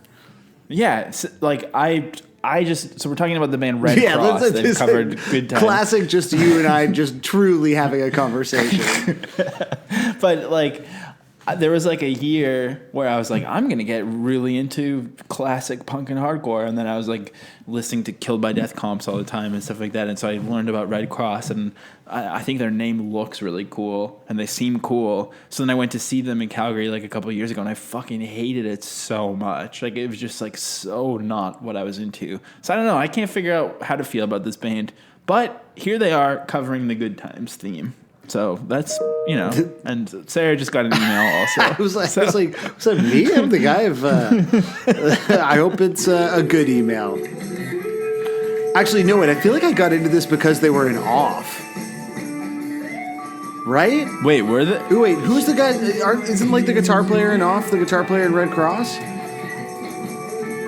I mean, right? Getting into a band because they were members of Off is like possibly the least cool thing you could do. Yeah, the bassist was in Off. Yeah. I mean, it's just because like I like Keith Morris. I mean, I recognize that entire anecdote was deeply shameful. It's good though. I respect if anything, we're being brave on this episode by being so corny. The bravest episodes of any podcast. Is it happening yet? Yeah, they're doing kind of I think so.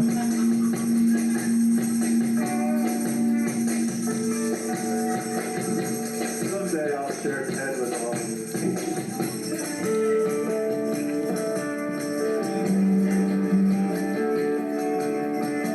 Looks like there's like a ukulele on stage.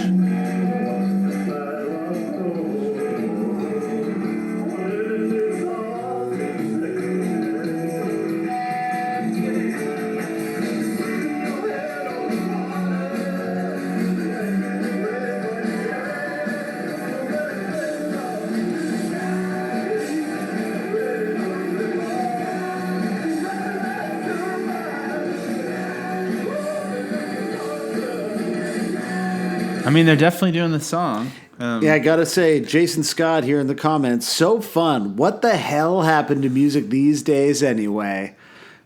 Yeah, if only everyone just still sounded like Red Cross. Jason Scott. That actually, Red Cross and that cover and like looking at them on stage, like doing like 1960s, 1970s cosplay. Actually, like everything about it was very much Saturday morning cartoon compilation. Like that gave me the same kind of vibe as the Collective Soul doing the Bugaloos. So. Sure. Yeah. For me, I think like Red Cross, I do really associate with a certain like type of aging rocker, like one of those bands you go see at the Horseshoe, and like everyone in front of you is bald. Like there's no hair between from when you like buy your beer to like get to the stage. I think when you get into Red Cross and get into like too much psych stuff or like that kind of stuff is like you're kind of like at the final boss of record collecting where it's like you just stop buying things that were good like 20 years ago, but you just got to keep powering through. And I respect it in a way. You just got to fill that hole in your life. Listen to this though. I've never heard Collective Soul do like a power pop song. It's so weird and bad. God.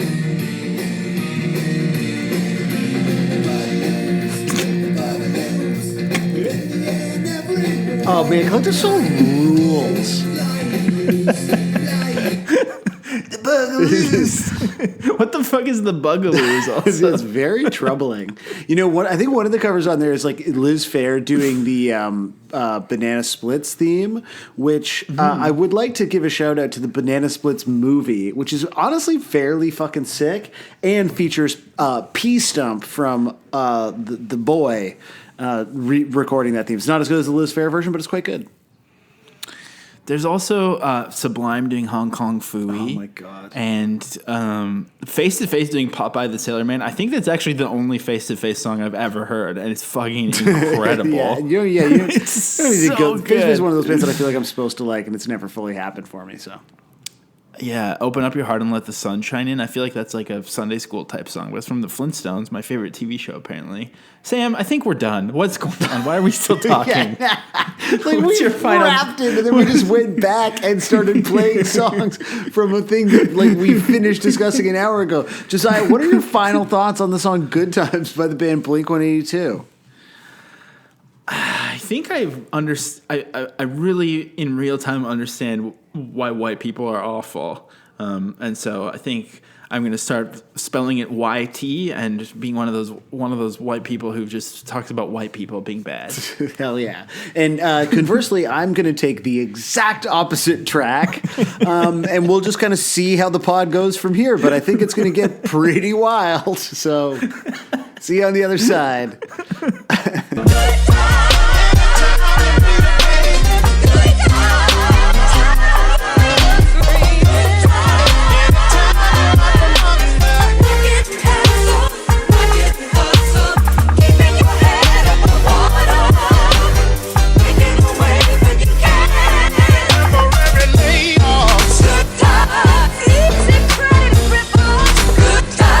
Welcome to Blink 155. This is, I think, including our own wives. This is now officially the first time we've had a husband and wife set on the pod in terms of guests. We've got Eloy Lugo, music publicist, and Mr. Ali Kohler, I guess, right? Yes, this is true. How come that's not your name, Mr. Ali Kohler? I mean, it does have a good ring to it. I think so too. But yeah, so what's up? You're someone that this is our first time hearing each other's voices, I think, unless you've heard me talk on here before, maybe. I'm gonna be honest, I've never listened because I'm not much of a Blink-182 fan. You're not, and that's great. Not. That's a great way to start the interview on here. But your wife is a big Blink-182 fan, so how does that work? She is. She's like played in Blink-182 cover bands, as I'm sure she told you when you talked to her. Yeah. So I mean, personally, I think when I was a teen, I would have thought like you need to be fans of all the same things. But now I think that kind of keeps things spicy.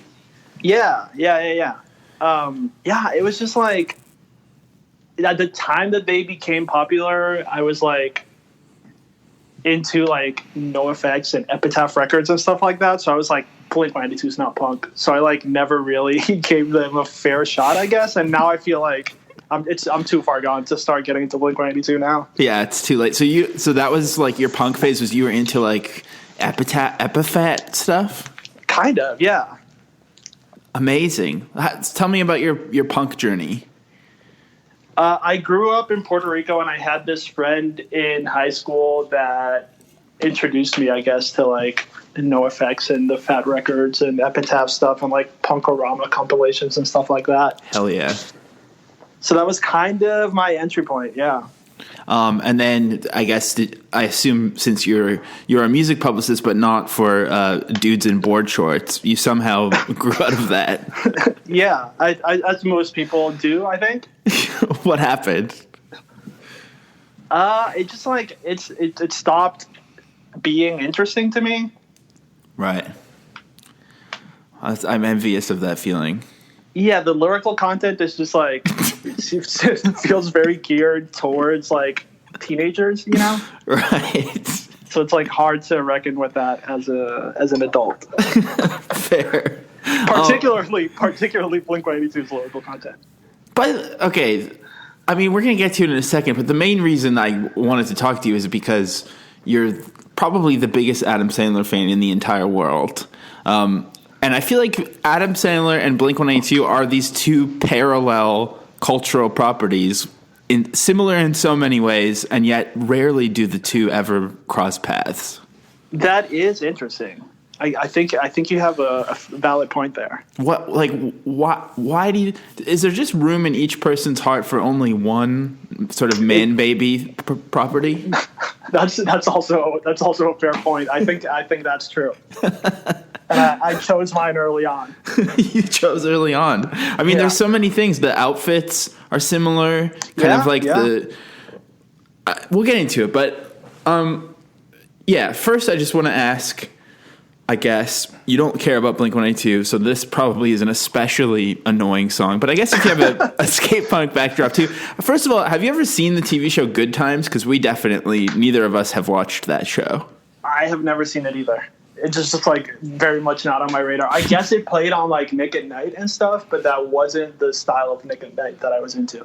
Right. Okay. So that's scratch that off. Again, someone listening to this is now like 2.5 hours in and they're a huge Good Times fan and they're really pissed off. But I mean, this is not a TV podcast. I'm sorry. Okay, so we've scratched that off. I'm curious.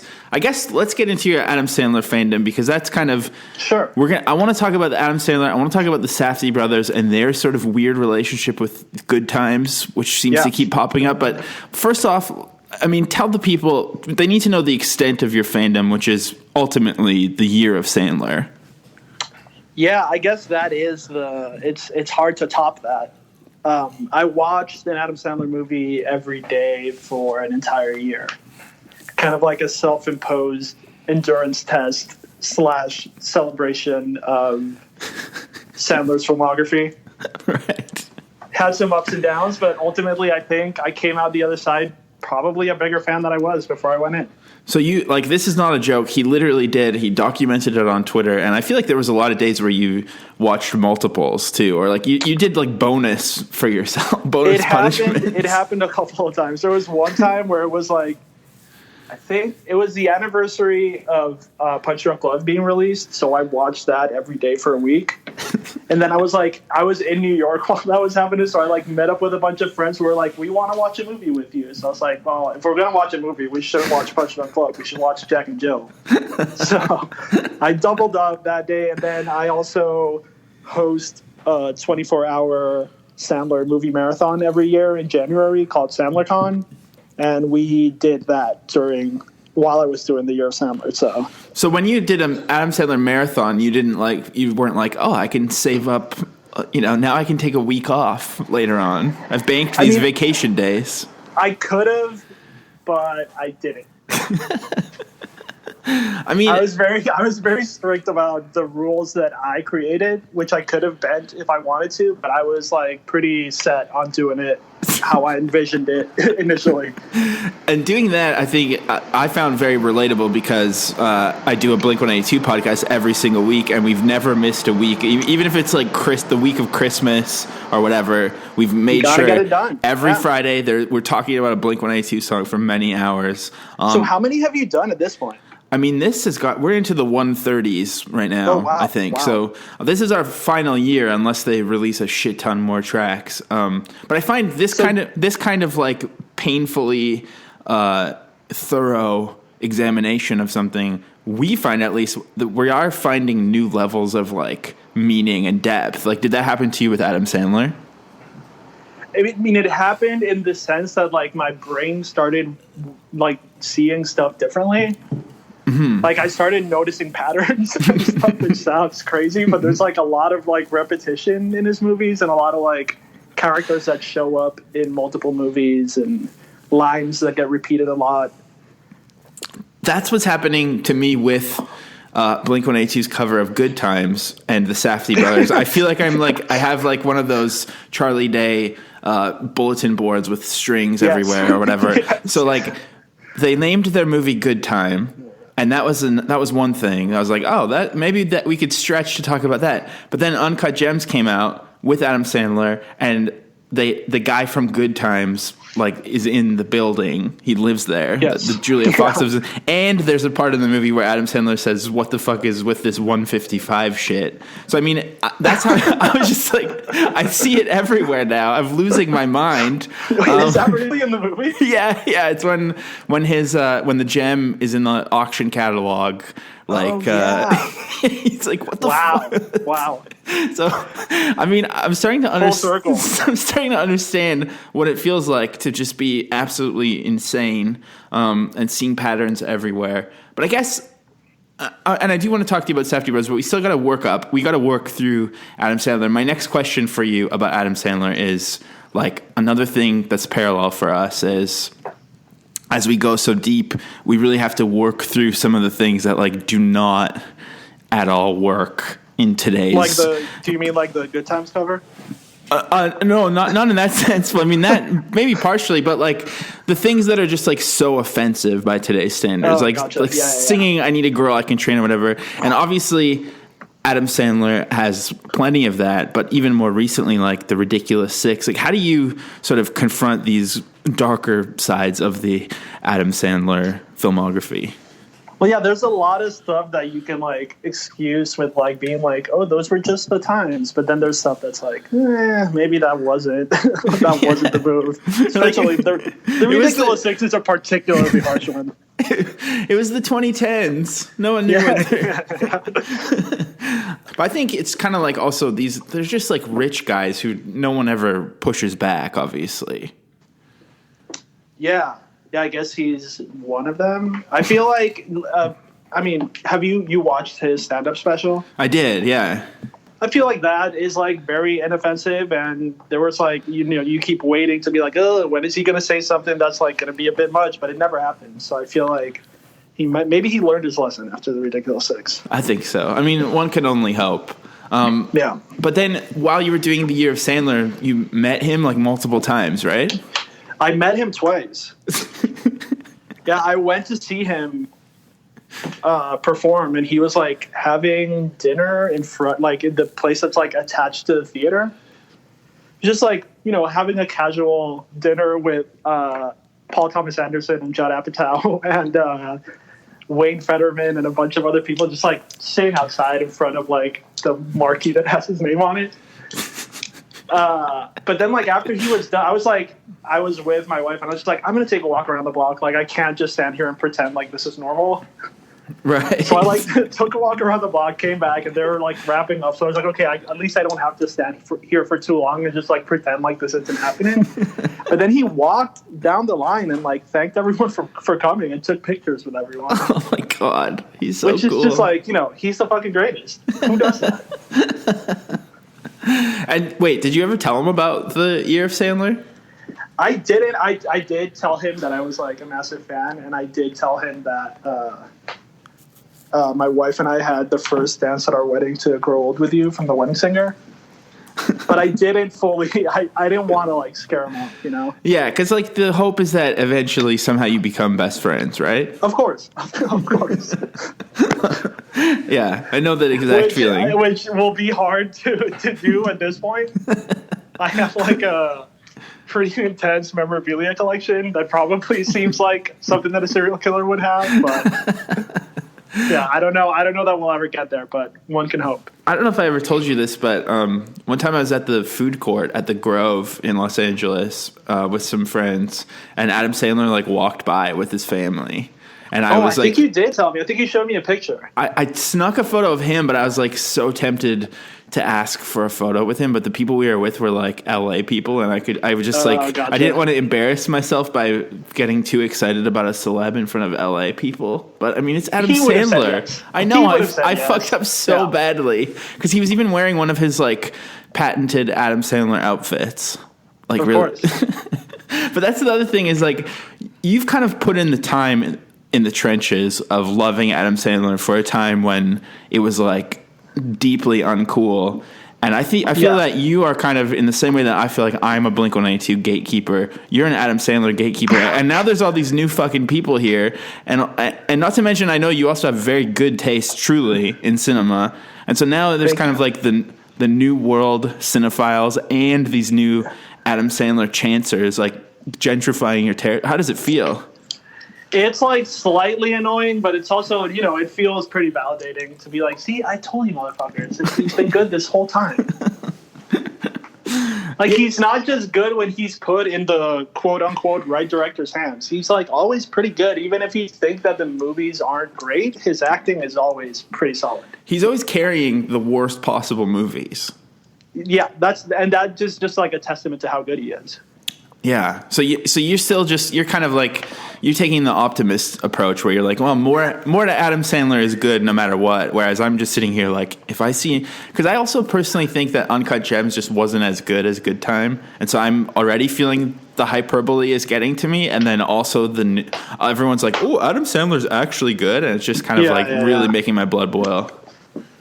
Yeah, I mean, it is pretty frustrating and infuriating, but at the same time, it's pretty validating. And I feel, it feels good that he like got to do this like victory lap after making this movie.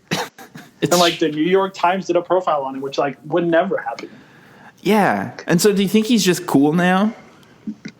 I mean, it seems like I seeing that he extended his Netflix contract gives me hope that he will continue doing his thing and not just like, go in a different direction and only start doing like dramatic, serious roles. He just only does A24 shit now. That would be that'd be horrible. It would be a bummer. But him extending his Netflix contract, it means that he will continue making his like, silly comedies, which is, in my opinion, great news. That's another thing that makes them parallels is like Adam Sandler and Blink-182 are two people that like most people are only like the early stuff. And yet they've just kind of been given this free reign to go on forever. Whereas I think Blink-182 is still desperately trying to be relevant, while Adam Sandler is just kind of like, he doesn't give a fuck. Which is another thing that makes him so great. And that makes watching some of those like newer movies like Sandy Wexler and The Week Of, and even a little further back like That's My Boy and The Zohan and all that stuff. It's just like he truly did, like he just doesn't care. Yeah, he's just doing his thing regardless of the critics and what anyone else thinks. It's so good. And so I can't even remember if we've talked about the song, but what did you think of the Blink-182 "Good Times" cover? I mean, it's pretty horrible. The vocals are doing some like real wild stuff. Yeah. Like there's some real like deep voice and then some like weird like falsetto stuff going on in the back. I know. We were kind of getting worried about that because once we realized it was them doing like a cover of a soul song, it started to seem very racially charged. Yes, like those like deep vocals are like pretty offensive. Right. Yeah. It's not great. So that's an unreleased track? I think it was like a B-side on a CD single, and then it was used to promote. This is how lame they were. This was used to promote a tour with Pennywise that was to celebrate the release of a Surf DVD. Oh Jesus! So, yeah, not very cool. But at the same time, other than the shitty racism, which at least is not from the 2010s, but is from the early 90s. But other than that, like, at least they're just corny and bad. It's kind of like Adam Sandler. They're just powering through. Yeah. I think what's going to happen if Adam Sandler goes down the Blink path, he's going to become too desperate to reclaim his Uncut Gems glory days and make, like, in 10 or 15 years from now, make like a really bad A24 has jumped the shark kind of like throwback. Well, time will tell. Yeah, it's pretty rough. The other thing I wanted to confront you about on here is... we're doing a confrontation? Oh, we are, because I need to say it, because I've said it in a bonus episode that's going to come out after this, and I need to cover all my bases so no one gets mad at me, but... I generally really don't like publicists, but you're one of the few ones that I think you're probably the only publicist who I would ever allow on here. Cool. So I don't know. I just need to say it out loud because in case anyone you're thinks gonna get shit for it. Yeah, in case anyone thinks I'm backing down, there's probably, I would say on one hand I could count the publicists that I accept. And the funny thing is, too, we always talk in DMs about movies and stuff, and then I realize you've been sending me work things the whole time, too, and I never see it. That's not an invitation for anyone to send me their MP3 premiere through Twitter DMs, though. I don't think I've ever hit you up through Twitter, have I? You haven't, no, but I'm just saying. Okay, good. I gotta keep. Yeah, I don't know. I feel like. What do you think? Do I come across as like alpha by never replying to publicists, or what's the move? I mean, that's the day to day of it. Like no one responds, so I think you're good. I was imagining myself as this like sort of Mysterio that everyone's like, who even is he? Unfortunately, there's a lot of Mysterios out there. So you've never, like, in your life been curious to check out Blink-182, or like, do you hate the hits? I know the hits. I've listened to. I don't hate the hits. The hits are pretty solid, but I've never felt inclined to dig into the deep cuts or anything. Yeah, fair. I mean, you might be doing the right thing. And also, like I said, you're scratching the idiotic inner child by watching every Adam Sandler movie. So Yeah, I'm covered on that end. what's sort of the deep cuts of Adam Sandler that people need to check out if they haven't? Jack and Jill, I feel like, is a super misunderstood surrealist comedy masterpiece. Okay. I feel that's one that people have seen, like the Dunkachino YouTube video or whatever, that isolated clip, but like Al Pacino puts in like a real good performance. I feel like that even as an isolated YouTube clip, it's like pretty impressively bizarre.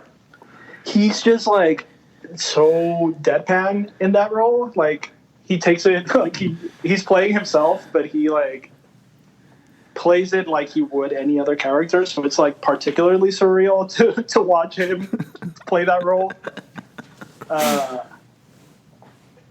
He's like doing Man of La Mancha throughout the whole movie, so he's like dipping in and out of like character as Don Quixote while also being Al Pacino trying to seduce Adam Sandler as Jill. I also that reminds me, and that's my boy. I really did love how Adam Sandler just did not commit to like the first like 15 minutes. He has one sort of voice he's doing, and then it just kind of disappears.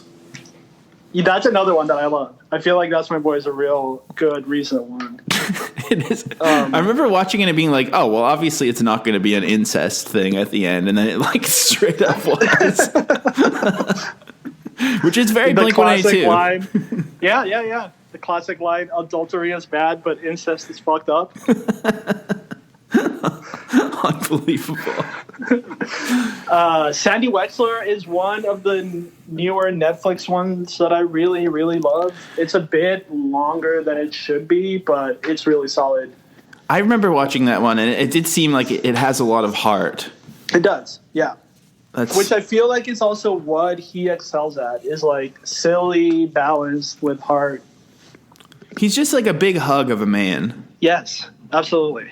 Oh, it's so good. I love Blended. Blended is really good. Blended it's is another one that like no one really cares about. I saw that one in the theater and I liked it too. Yeah, that's great. What did you think of what was it? Murder Mystery? Is that it? I liked it. Yeah, I liked Murder Mystery. It was fun. So wait, what's the one that you hate the most?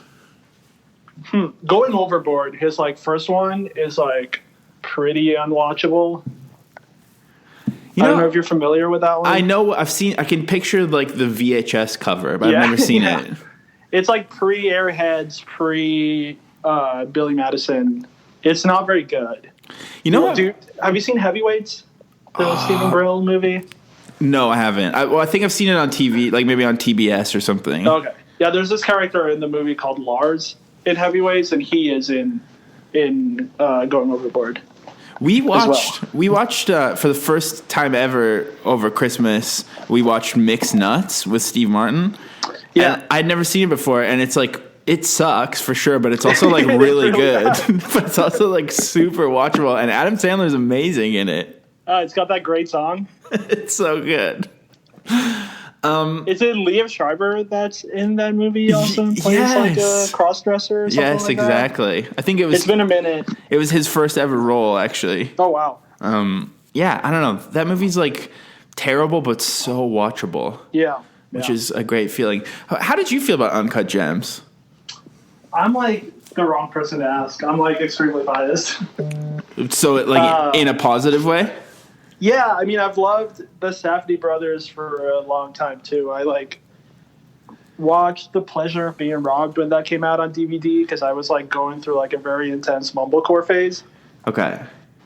So I watched that one, and then they won that Spirit Award for Daddy Longlegs, and then I checked that out, and then that just, like, heaven knows what, into Good Time, into Uncut Gems, like extremely a good three-peat of movies. Do you think that there's some way that you're the reason they worked with Adam Sandler? Like you're the glue between cinephiles, and there must be something that happened. Someone told someone. I don't think so. I don't think my reach extends that far, but it kind of like all snowballed. Yeah. Like while I started doing the Year of Sandler. Like that must have made you feel like how I'm feeling on a much smaller scale with Adam Sandler saying, "What's with this 155 bullshit?" is like the universe is trying to tell me something. It was weird because he like got into like after we like started doing Sandler Con and all that stuff. Then he like started doing stand up again. Then that was like he did like Sandy Wexler into I think the week of, then the special, then Murder Mystery, then Meyerowitz Stories, which is like also his performance in that movie is like fucking phenomenal. Oh yeah, no one ever talks about that one. Uncut Gems. Man, that one was so good. That's the one that should have gotten the Oscar buzz. Totally, I agree. And I feel like his performance in Uncut Gems is obviously great, but it's very much in his wheelhouse. It's like very much him doing what he's been doing for a long time. It's pretty much like one note.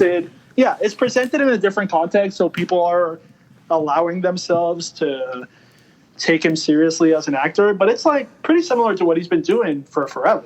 Yeah, I agree. And I also thought Meyerowitz was better than Marriage Story in terms of Bamba. For sure.